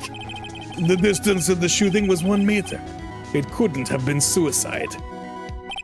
Well, the guilty party has to be the other man on that boat. I admit it is hard to imagine any other possibility. Yes? but this assumes that the victim was shot at 15 minutes after midnight. Well, what do you mean by that, Mr. Wright? We have photographic evidence of the time of the shooting. The timestamp on the photo says 0015. But Larry heard a gunshot 25 minutes before that. Robert Hammond was killed then, 25 minutes before the shot on the lake. That's the only way that Edgeworth could be innocent. Mr. Wright, are you quite mad? Explain who the two men on the boat are. Edgeworth and the murderer. Of course, it was Edgeworth and the murderer. After the murderer killed Robert Hammond at 11:50, he assumed the guise of Mr. Hammond and met Edgeworth. What? Are you serious? Yes, Edgeworth won't tell us why he went to the lake that night. However, I have a hunch. That night, Robert Hammond called Edgeworth to the lake. Now, Edgeworth didn't know Robert Hammond's face that well. That's why he didn't suspect anything when the murderer took Robert Hammond's place. I'm not sure what to make of all this. Ludicrous. Mr. Wright, tell us the name of the murderer then. The murderer's name? Right, it's... I don't know. It certainly isn't Lotta Hart. Actually, I don't know the murderer's name. You don't know? Again, you waste my time. I don't know because he never told us. The murderer is the caretaker of the boat shop, that old man. At 11:50, he was the one who killed Robert Hammond. The caretaker of the boat shop? Where did he do this? There weren't any boats on the lake then. Why would he have to go all the way out on the lake just to shoot someone? May I suggest that the real scene of this crime was not on a boat? What? Well then, where did the murder take place? Show the judge where the murder really took place. It took place in the boat shop. Here, of course, the boat shop where he lives. That way you could meet with the victim without seeing anyone, or without anyone seeing. Do you have proof that the boat shop was the scene of the crime? Recall Larry's testimony, if you will.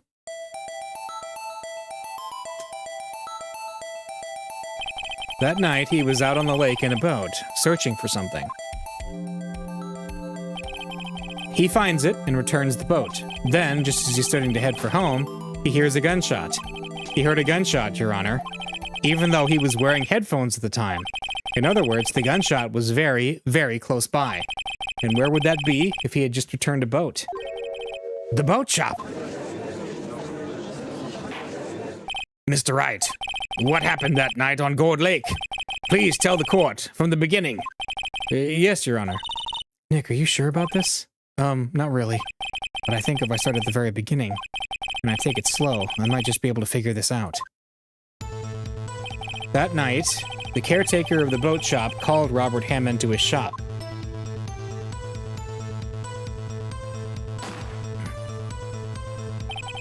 This was around 11:50.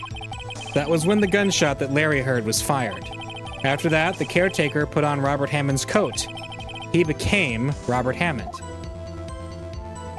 Then he got in the boat with Edgeworth and went out into the middle of the lake. Then who fired the pistol on the boat, Mr. Wright? The caretaker. Of course, it was the murderer who shot the pistol. He shot twice, both missed Edgeworth on purpose. Wait a minute. Yes? Why would he shoot twice if he didn't mean to hit anyone? Details. Know this, Mr. Wright. The moment you run out of explanations is the moment you lose. Tell us why the murderer had to fire twice. To create a witness. Yeah. Because, yeah, that would make no sense if the first shot missed. I believe he shot twice to create a witness, Your Honor. Create a witness? The murderer lifts his pistol and fires one shot. That ensures that anyone who heard the shot would look at the lake. Indeed, Miss Hart did exactly that after hearing the first gunshot. Next, the murderer waits a bit and he fires again.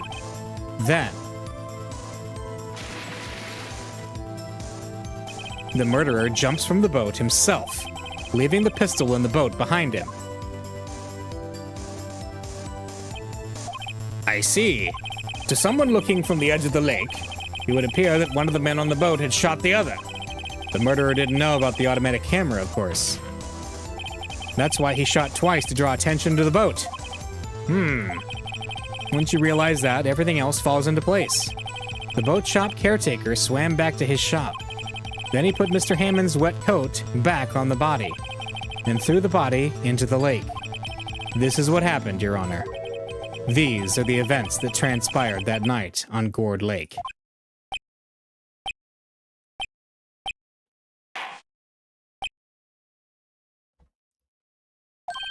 Bailiff, bring out the witness from before.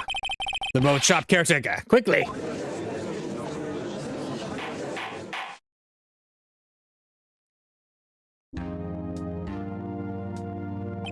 Very well. While we are waiting for the caretaker, I would like to ask the defendant, Miles Edgeworth, a few questions. Mr. Edgeworth, please take the stand. Mr. Edgeworth, you heard what the defense has said? Yes. Well, why did you go to the lake that night? What Wright has said was mostly correct. Astonishingly so, actually. Yes. Several days ago, I received a letter. The letter was signed Robert Hammond. He asked me to come to the boat shop by the lake at midnight on Christmas Eve. He said he had something very important to discuss with me. Something important? I'm sorry, I can't say what it was. Your Honor, sir. Bailiff, we're conducting a trial here. I ask that you remain quiet. The witness has disappeared. He isn't at the boat shop either. What? What should I do?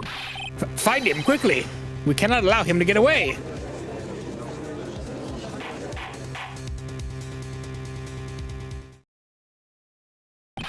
Mr. Von Karma, your witness has disappeared. A search warrant has already been issued. It goes without saying that I cannot declare a verdict under these circumstances. I will extend the trial until tomorrow, the final day allowed. I request that the police department utilize all its forces to find that witness. I understood. One more thing. Just who is that boat shop caretaker? I think his identity has become very important to this trial. I want him, and I want to know who he is. Very well, court is adjourned.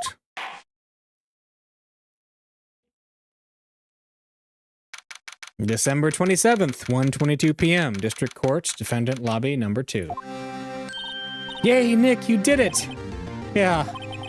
Well, at least we got out from under that guilty verdict. And what about Larry? That was something else.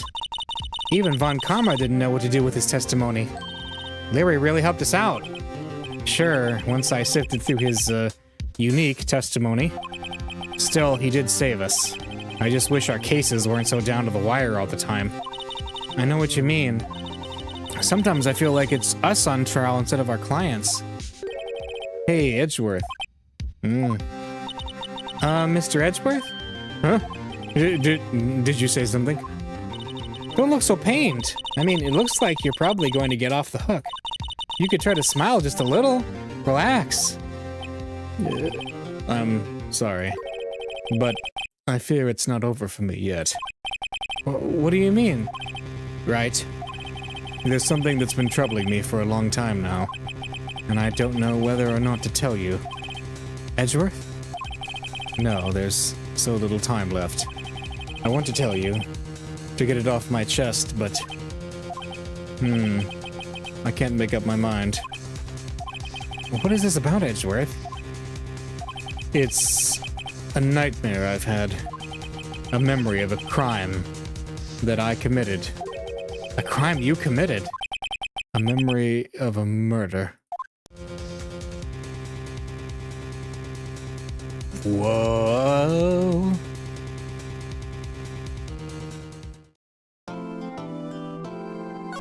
All right, we have another investigation section.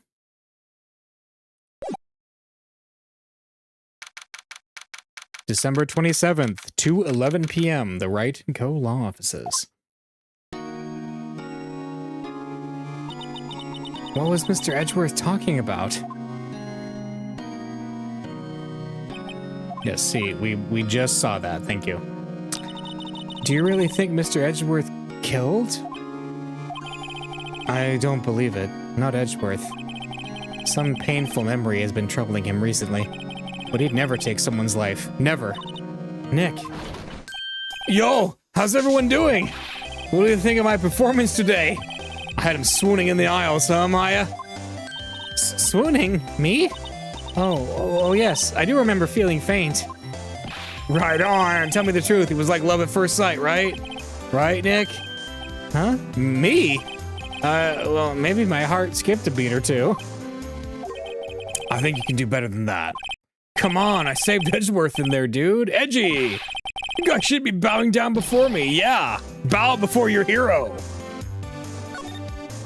Base jump. Larry, you really helped out in the trial today. You did. If you weren't there, Larry, I'm sure Mr. Edgeworth would have been found guilty. But seriously, Nick, that boat shop caretaker guy is pretty suspicious. But Edgy ain't off the hook yet. Way to spoil the mood, Larry. Hey, I'm just a guy sitting in the audience, you know? But from where I was sitting, Edgy seemed pretty edgy. I mean, can you really know he's telling the truth about that night? Nick? I don't know. But what I do know is I'm going to believe in you two until the end. Us two? Edgeworth and who else? You mean me, right? Nah, he means me, right, Nick? Yeah, you, Larry. Not me? But why you, Larry? Huh? Actually, yeah, why me, Nick? Enough with the silent treatment. Nick, why do you trust Mr. Edgeworth so much? I mean, he's changed recently, true. But when we first met him, he was kind of a jerk, don't you think? You didn't know him back then. Back when he wanted to become a defense attorney. Wait, was that when you two were classmates? Yes, in grade school. They saved me, Miles and Larry. They saved me and I'll never forget it. That's why I became a defense attorney, you know? What? Hey, Larry, what's he talking about? Huh? Sorry, I kind of forgot. Okay, Nick, out with it. I'm gonna hear this story today, and that's final. Okay. It's kind of a long story, so hang in there.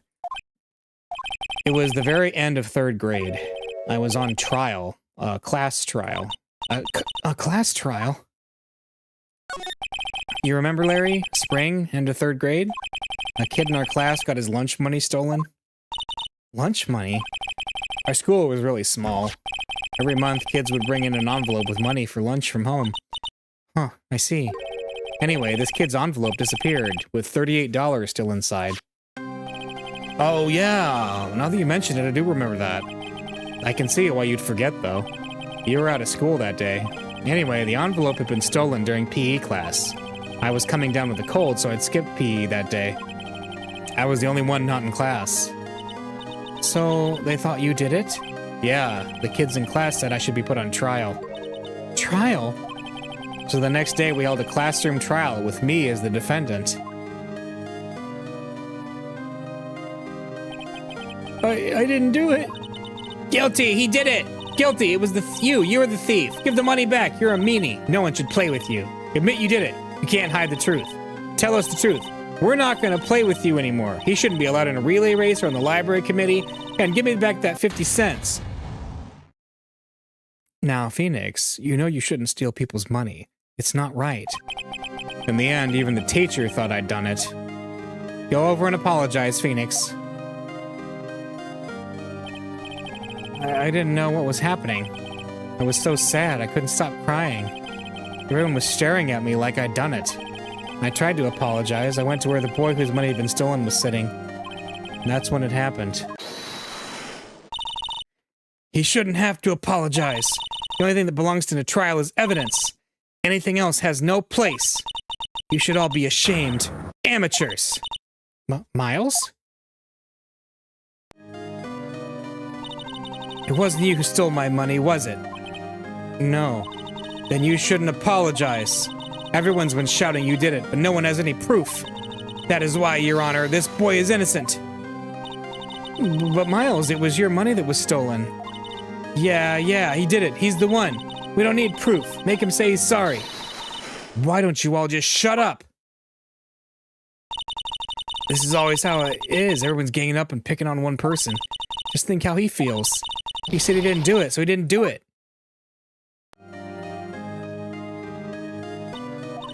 Very well. I will replace the money myself. This class trial is over. That's how it happened. After that, the three of us were the best of friends. Wow, I had no idea.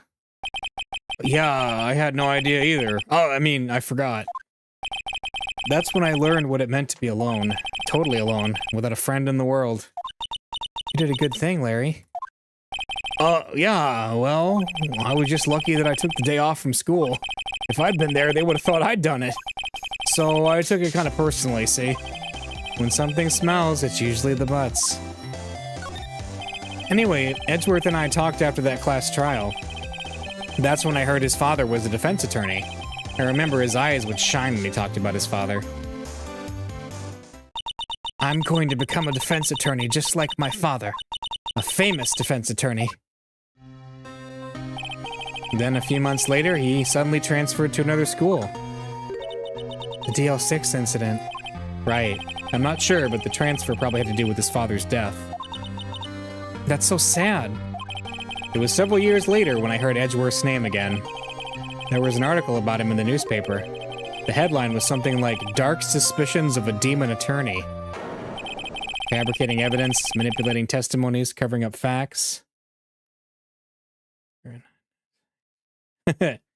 You have a good day. The article said he'd do anything to get a guilty verdict. Anything. But why? What happened? I mean, that's not the Edgy I used to know at all. That's what I thought, too. I tried to get in touch with him. I don't know how many times. He never replied. I guess he didn't want to see his old friends. I couldn't just drop it, though. I wanted to meet him, to learn why he had become who he became. That's when I decided. Huh? Wait, you don't mean... That's why? That's why you became a defense attorney? To meet Edgeworth? If I was a defense attorney, I knew he'd have to meet me, whether he wanted to or not. In court. Edgeworth believed in me, and I believe in him. He's in pain, and no one's on his side. I'm the only one who knows the real Edgeworth. I'm the only one who can help him. Whoa, Nick. So, is that why you helped me out for free? Yes. I helped you because I believed in you. Except I don't remember saying I'd do it for free. Oh, Nick. Nick, we have to save Mr. Edgeworth if it's the last thing we do, okay? Right, it very well may be. First, there's that rental boat shop caretaker. We need to find out who or what he is. I'd settle for who. I guess I can clean out some of this evidence I no longer need. Okay, let's go. Alright. Is Grossberg around? December 27th, Grossberg Law Offices. He's out. Again. When does he work anyway? Now, don't be harsh. Guess we'll have to come back later. Alright. Let's see. Anything at the detention center? Yeah. Edgeworth's there. Detention center visitors room. You look as grim as always. Mr. Edgeworth, I heard the story about the class trial. Class trial? What do you mean? You don't remember? No, I don't. Your lunch money was stolen, wasn't it, in 3rd grade? Lunch money? Oh. Oh, right. Yes, I seem to remember something like that. Nick, I think you're the only one who really remembers. Well, it probably only really mattered to me anyway. Mr. Edgeworth didn't, you know? That trial was the reason Nick became a defense attorney. Ridiculous. Gee, thanks. That said, it does sound like the kind of thing you'd do. You haven't changed a bit, have you, Wright? So simple. To a fault, even. Well, maybe, yeah, but I think you changed too much, Edgeworth. Perhaps. Let's talk about things. Hey, Edgeworth, why did you become a prosecutor anyway? You used to look up to your dad. You said you wanted to be a defense attorney, right? I couldn't let myself deny reality like you. What do you mean? My father was taken from me. And you want me to defend criminals? I'm sorry, Wright, but I'm not that good of a person. One suspect was apprehended in your father's murder, right? Yes, the man trapped in the elevator with my father. His name was Yanni Yogi. He had to be the shooter, any way you look at it. Yet, he was found innocent. That defense attorney got him off the hook. That would be Robert Hammond. On that day, 15 years ago, the three of us were trapped in that elevator for 5 hours. When we were rescued, we all suffered oxygen deprivation. I had lost all memory of the murder. Lost your memory? Even now, I can't recall what happened in that elevator. That was the crux of Yogi's attorney's argument in court. He claimed Yanni Yogi had been not of sound mind due to the oxygen deprivation. Yogi was released due to a lack of evidence. Innocent. That's when I changed my mind. I started to hate defense attorneys. What's your relationship with Von Karma? He's my teacher, and a man who deserves respect. I learned everything I know of courtroom techniques from him. So he's like my sister was to you, Nick. He is a perfectionist in all things. In court, in his personal life. He is obsessed with doing everything perfectly. Perfectly, huh? In all the cases he has taken on, none were left unsolved. And not one suspect was declared innocent, ever. But that's... I know. It's possible some of the suspects were indeed innocent. However, it is impossible for us to accurately determine that in every case. All Von Karma does is his job, to find the suspect guilty perfectly. In any case, it's nigh well impossible to find a weakness in him. Should a weakness appear, he would do everything in his power to make it go away. Edgeworth? If what you're saying is true, you're headed for a guilty sentence tomorrow. He's right. Now's no time to praise the enemy, Mr. Edgeworth. It's a strange situation in which I find myself, I'll admit. No kidding. Alright. I don't think there's anything to talk about for now.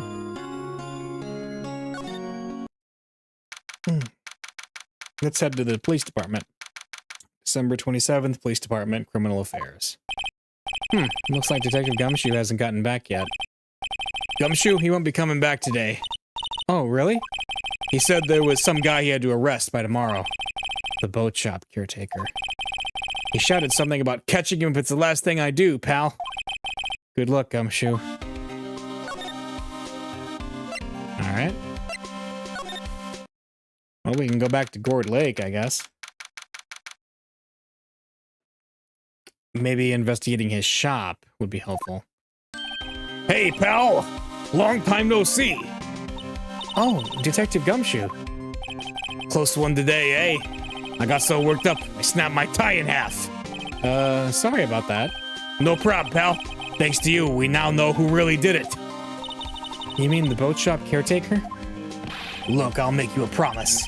I'll have that scoundrel in my custody by trial time tomorrow. Come what may, it's my duty to you as a police officer. Now I'm off to catch me a criminal. Detective Gumshoe sure is active today. Oh, one other thing. No one can go into the woods today. The woods? Where Lotta was camping? The woods are off limits to camping, and apparently the park ranger found out. He got pretty mad. No one can go in for a while. I guess Lotta's in a lot of trouble. Anyway, I'll be seeing you tomorrow.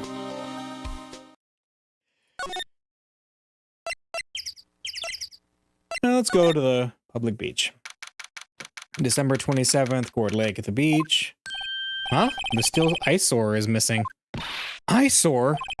Looks like the hot dog stand is closed too. I guess Larry's too busy worrying about Mr. Edgeworth to show up for work. Okay. Well, let's go check out the boat rental shop. December 27th, the boat rental shop. That old caretaker got away. Yep.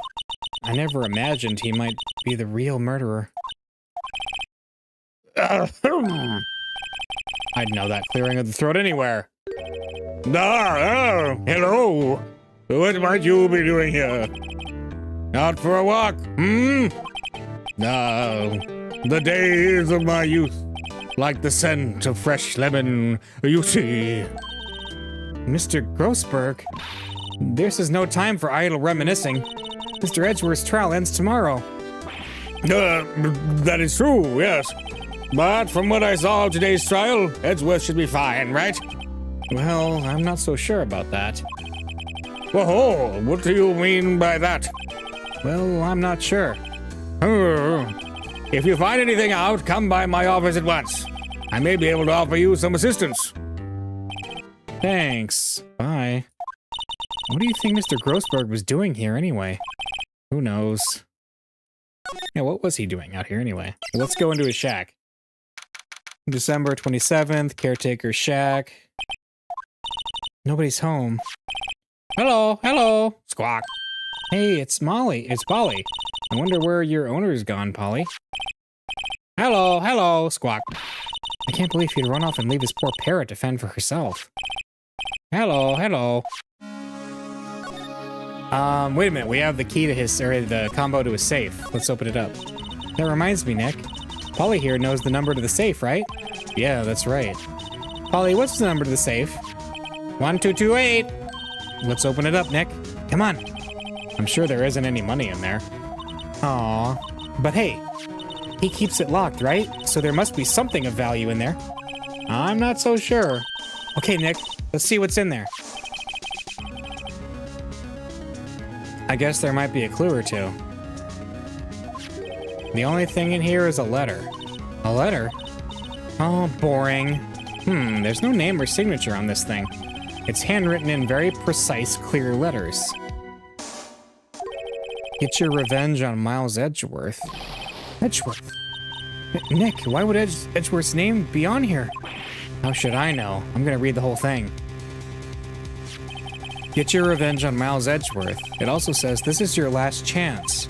Now is the time to get revenge on the two men who ruined your life. The rest of the letter goes on to describe the murder plot in detail. How to kill Robert Hammond and frame Edgeworth. Hauling Edgeworth out to the lake, getting on the boat, firing twice. This is exactly what I figured out today in court. It's all here, in perfect detail. What do you think it means, Nick? I don't know, but it looks like these are instructions for that caretaker. When he killed Robert Hammond and called out Edgeworth, he was following instructions. But who could have written that letter? And what does it mean to get revenge on Miles Edgeworth? Look, I don't know, okay? But one thing's for certain. This letter is an amazing clue. Yeah. Letter from the safe is added to the court record. Anything about the bird? Maybe I should take care of Polly, Nick. You probably shouldn't, just kidnap her. The police know about her anyway. I'm sure they'll do something. Well, okay. Sorry, Polly. He says I can't take you. Great, now the bird's gonna hate me. Alrighty.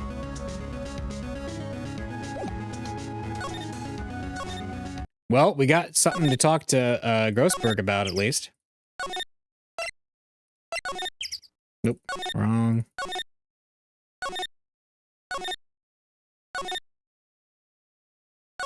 Let's see.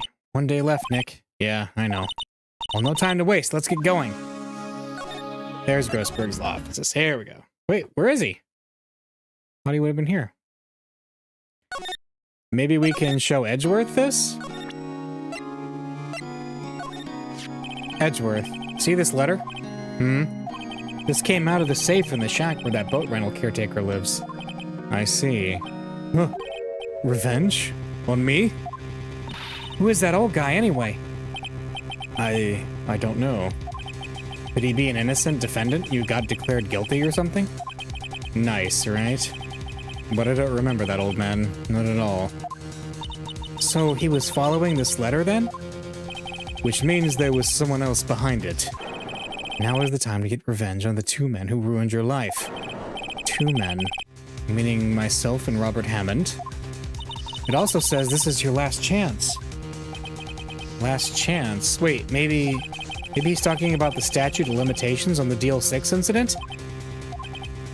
Wait, that old man. Oh, what is it? Do you know who he is? Yogi. Could he be Yogi? Yogi? The suspect in the DL6 incident, the one who was found innocent. Yana Yogi was a court bailiff at the time. We just happened to be in the elevator together 15 years ago.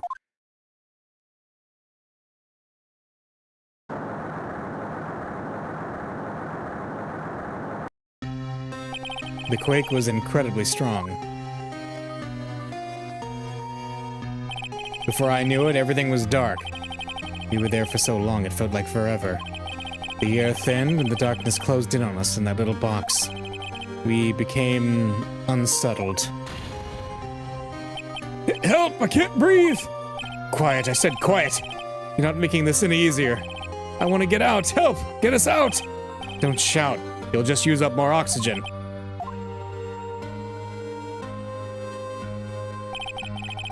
That's all I remember. When I came to, I was in a hospital bed, staring up at the ceiling. In court, Yana Yogi's mental condition was called into question. They claimed the oxygen deprivation and stress had caused temporary insanity. In the end, the claim passed the court and Yogi was found innocent. Huh, but isn't that strange? This letter tells him to get revenge on Edgeworth. Why would he want to take revenge on you? Right. Yeah? There's something that's been troubling me these last few days. I didn't know whether or not I should tell you. You mean the nightmare? Yeah, we saw that. Mm-hmm. I think the time has come to tell all. Alright. For the last 15 years, I've had the same dream almost every night.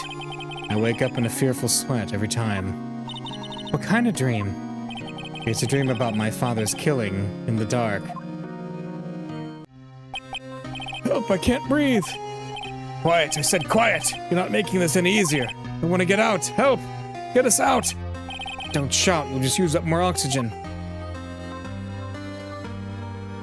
I can't breathe! You're using up my air! What? Stop breathing my air! I'll stop you! What? What are you? Stop breathing my air! No, Father! He's attacking Father. And then I see the pistol lying by my feet. I don't know if it was evidence from that day in court or the bailiffs. In a daze, I pick up the pistol. Get away!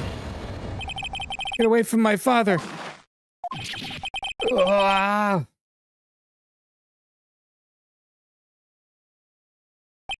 And with that scream, I wake. It's a bone-chilling scream. A scream that has rung in my ears for the past 15 years. But that's just a dream, right? Right? That thought is the only thing that has kept me sane for the last 15 years. But what if I'm wrong? What if it's real? They say that sometimes people shut out memories in self-defense. Maybe it was I who killed my father. What? If you think about it that way, this letter makes more sense. Get your revenge on Miles Edgeworth. Think about it. Yogi was really innocent. That's why he wanted revenge against me. Wait, Edgeworth, you mean... It was me. I was the true criminal of DL6. I shot my father.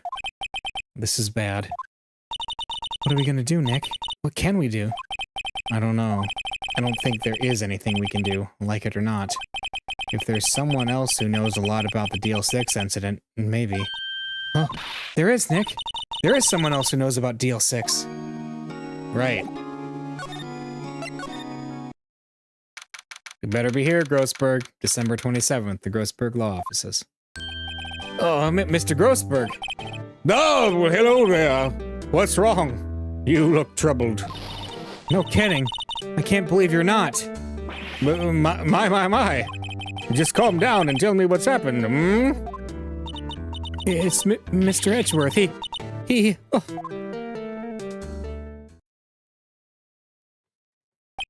I see. So Edgeworth dreamt he shot his own father. It's only a dream. Only a dream. I wonder. What? If that's the case, then why do you two look so troubled, hmm? Well... Also, consider this. Yogi quite certainly holds a deep grudge against Miles Edgeworth. So deep, he'd want to frame him for murder. This leads me to surmise that Mr. Edgeworth's dream was not a dream, it was real, as you imagined. Miles Edgeworth threw the pistol to save his father. The pistol fired, and the deed was done. No, I don't believe it. Yogi was suspected of murder, and his career as a bailiff was irrevocably wrecked.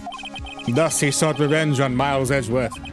This was his last chance, of course, with the statute of limitations so close. Okay. What do you know about Edgeworth's father? He was a defense attorney without peer. It sounds trite, but it's true.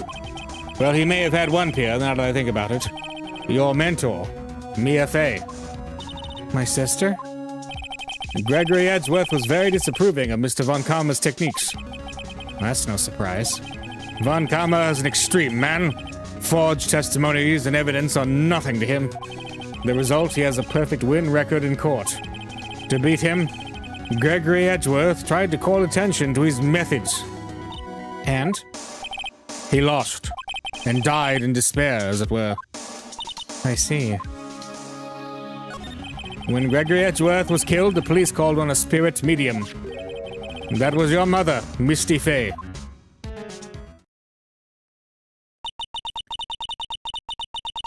I am Gregory Edgeworth. I have been killed. The one who shot me was the bailiff, Yanni Yogi. Yet Yogi was found innocent. That's when my mother left us. Everyone called her a fraud. That's right. Everyone thought she was, you see. Yet, now that I think about it, it seems the one who lied was Gregory Edgeworth's ghost. Gregory Edgeworth must have known who shot him. I don't believe it. So you're saying he falsified his testimony? That Edgeworth's dad lied to protect his son? It's only a possibility, mind you. But a possibility nonetheless. Okay. That's something.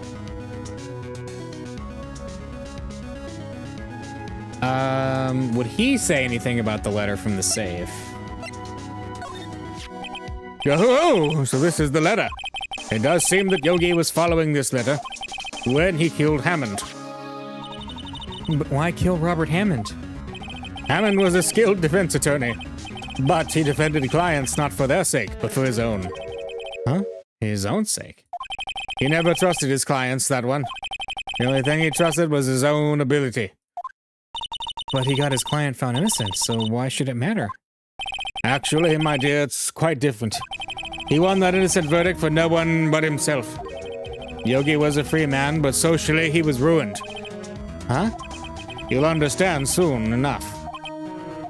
Wait! What is it? This letter. I've seen this handwriting somewhere before. A long time ago. Whose handwriting was this?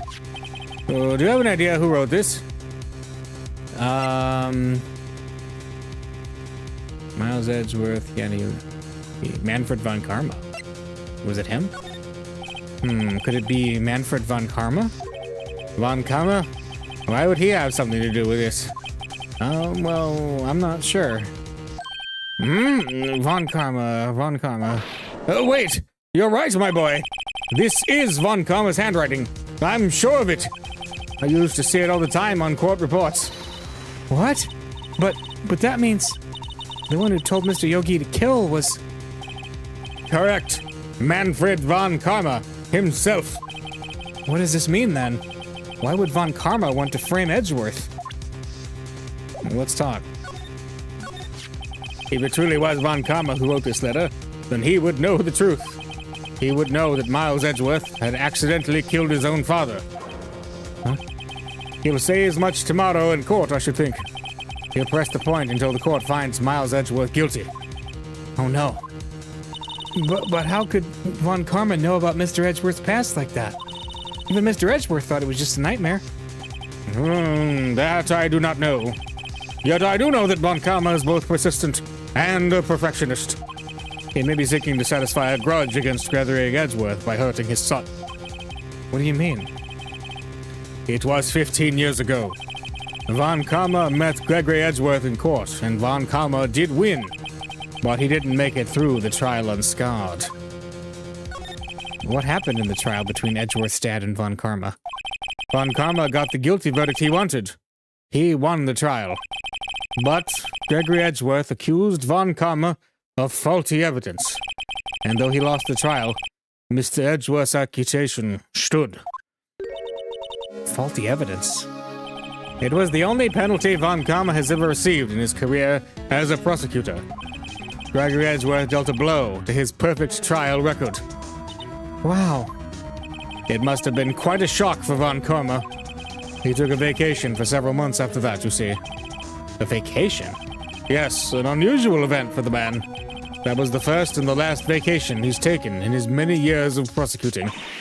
Really? He doesn't take vacations? Like go to the sea or to the mountains? Don't tell me he's never been to Europe. You have strange ideas about vacations, Maya. In any case, that was the only time he took a vacation from work. I believe the penalty upset him quite a lot. Odd. If he wanted to keep a perfect record so badly, why would he take such a long vacation? What do we do, Nick?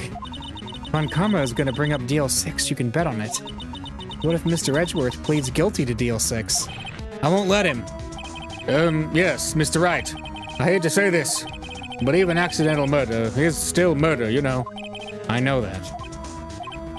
I just believe in Edgeworth's innocence. I can't believe he'd kill someone. But Nick, Mr. Edgeworth admits it himself. His father must have lied to protect him from beyond the grave. I don't care. I know he's not guilty.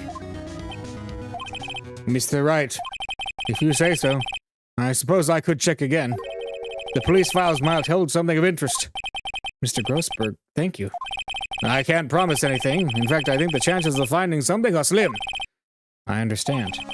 The police materials. Okay. Can we go check?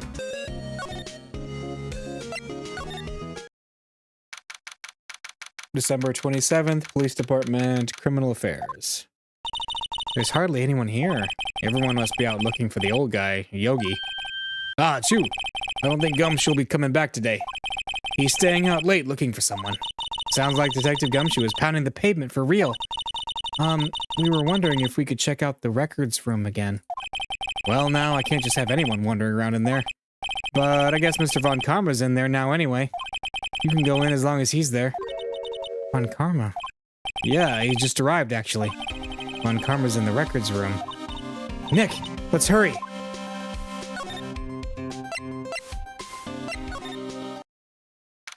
December 27th, Police Department, records room.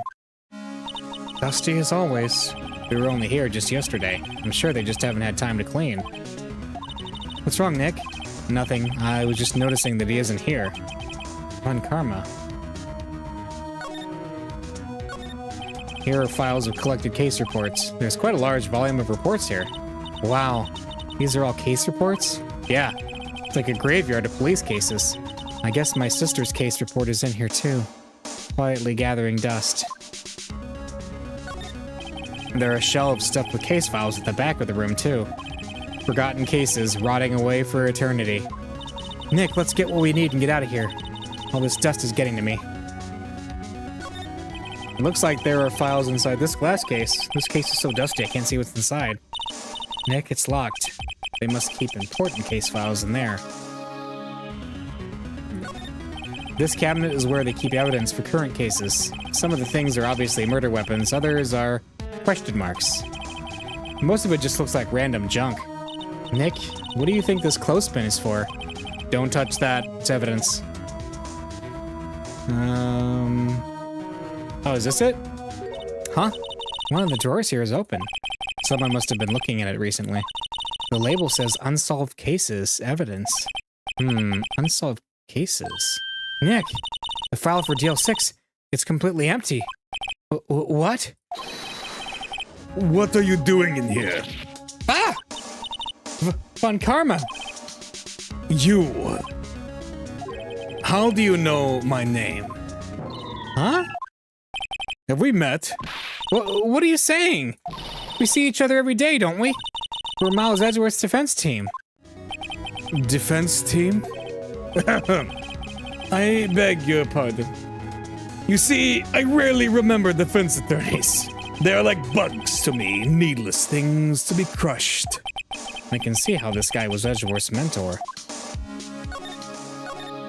Mr. Edgeworth is your student, right? A romanticist who still can't shed that veneer of amateurism. Just like his father. Always second rate. Mr. Von Karma, you had an axe to grind with Mr. Gregory Edgeworth, didn't you? Me? A grudge against a mere defense attorney? Why? Because he dealt a blow to your otherwise perfect record. So you did, but what I don't get is, why did you take his son under your wing afterwards? The son of your most bitter rival. That, my dear attorney, is none of your business. Tomorrow will be the last day of this trial. It's been a while since I've had a defense attorney last this long. Still, you will lose in the end. Miles Edgeworth will admit his own guilt. His guilt of 15 years ago, you mean? You're quite the researcher. If you've done your homework so well, then certainly you must understand. You know what Miles Edgeworth will tell the court tomorrow. You're right. So Von Karma is going to bring up DL6 in court tomorrow. Okay.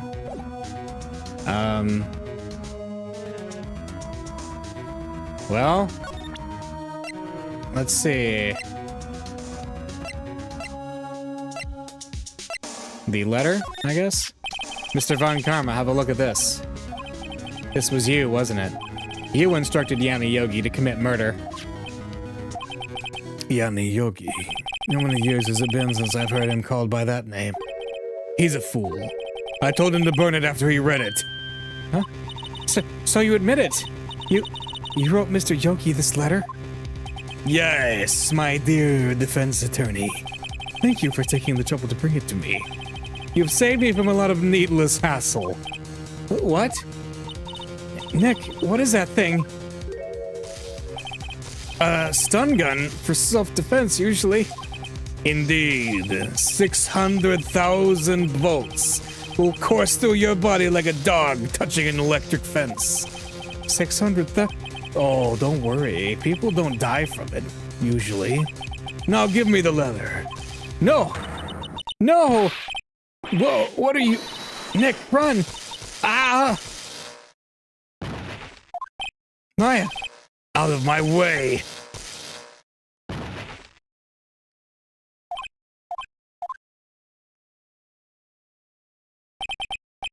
He got us. The letter's gone, of course. And he took the DL6 evidence, all of it. Back to having no clues. Wait, Maya jumped first. Maya, is she okay?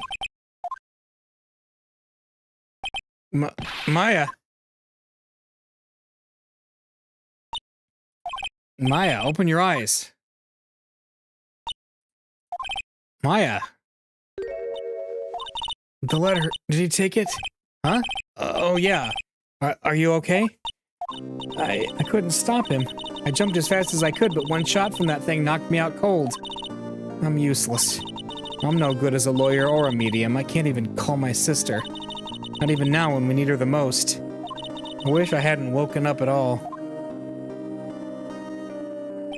Maya! There has to be some way I can help her. I better do something about her self-confidence first. Maya, she's holding something. What is that? A bullet? DL6's evidence of number 7, taken from the heart of Gregory Edgeworth. I remember.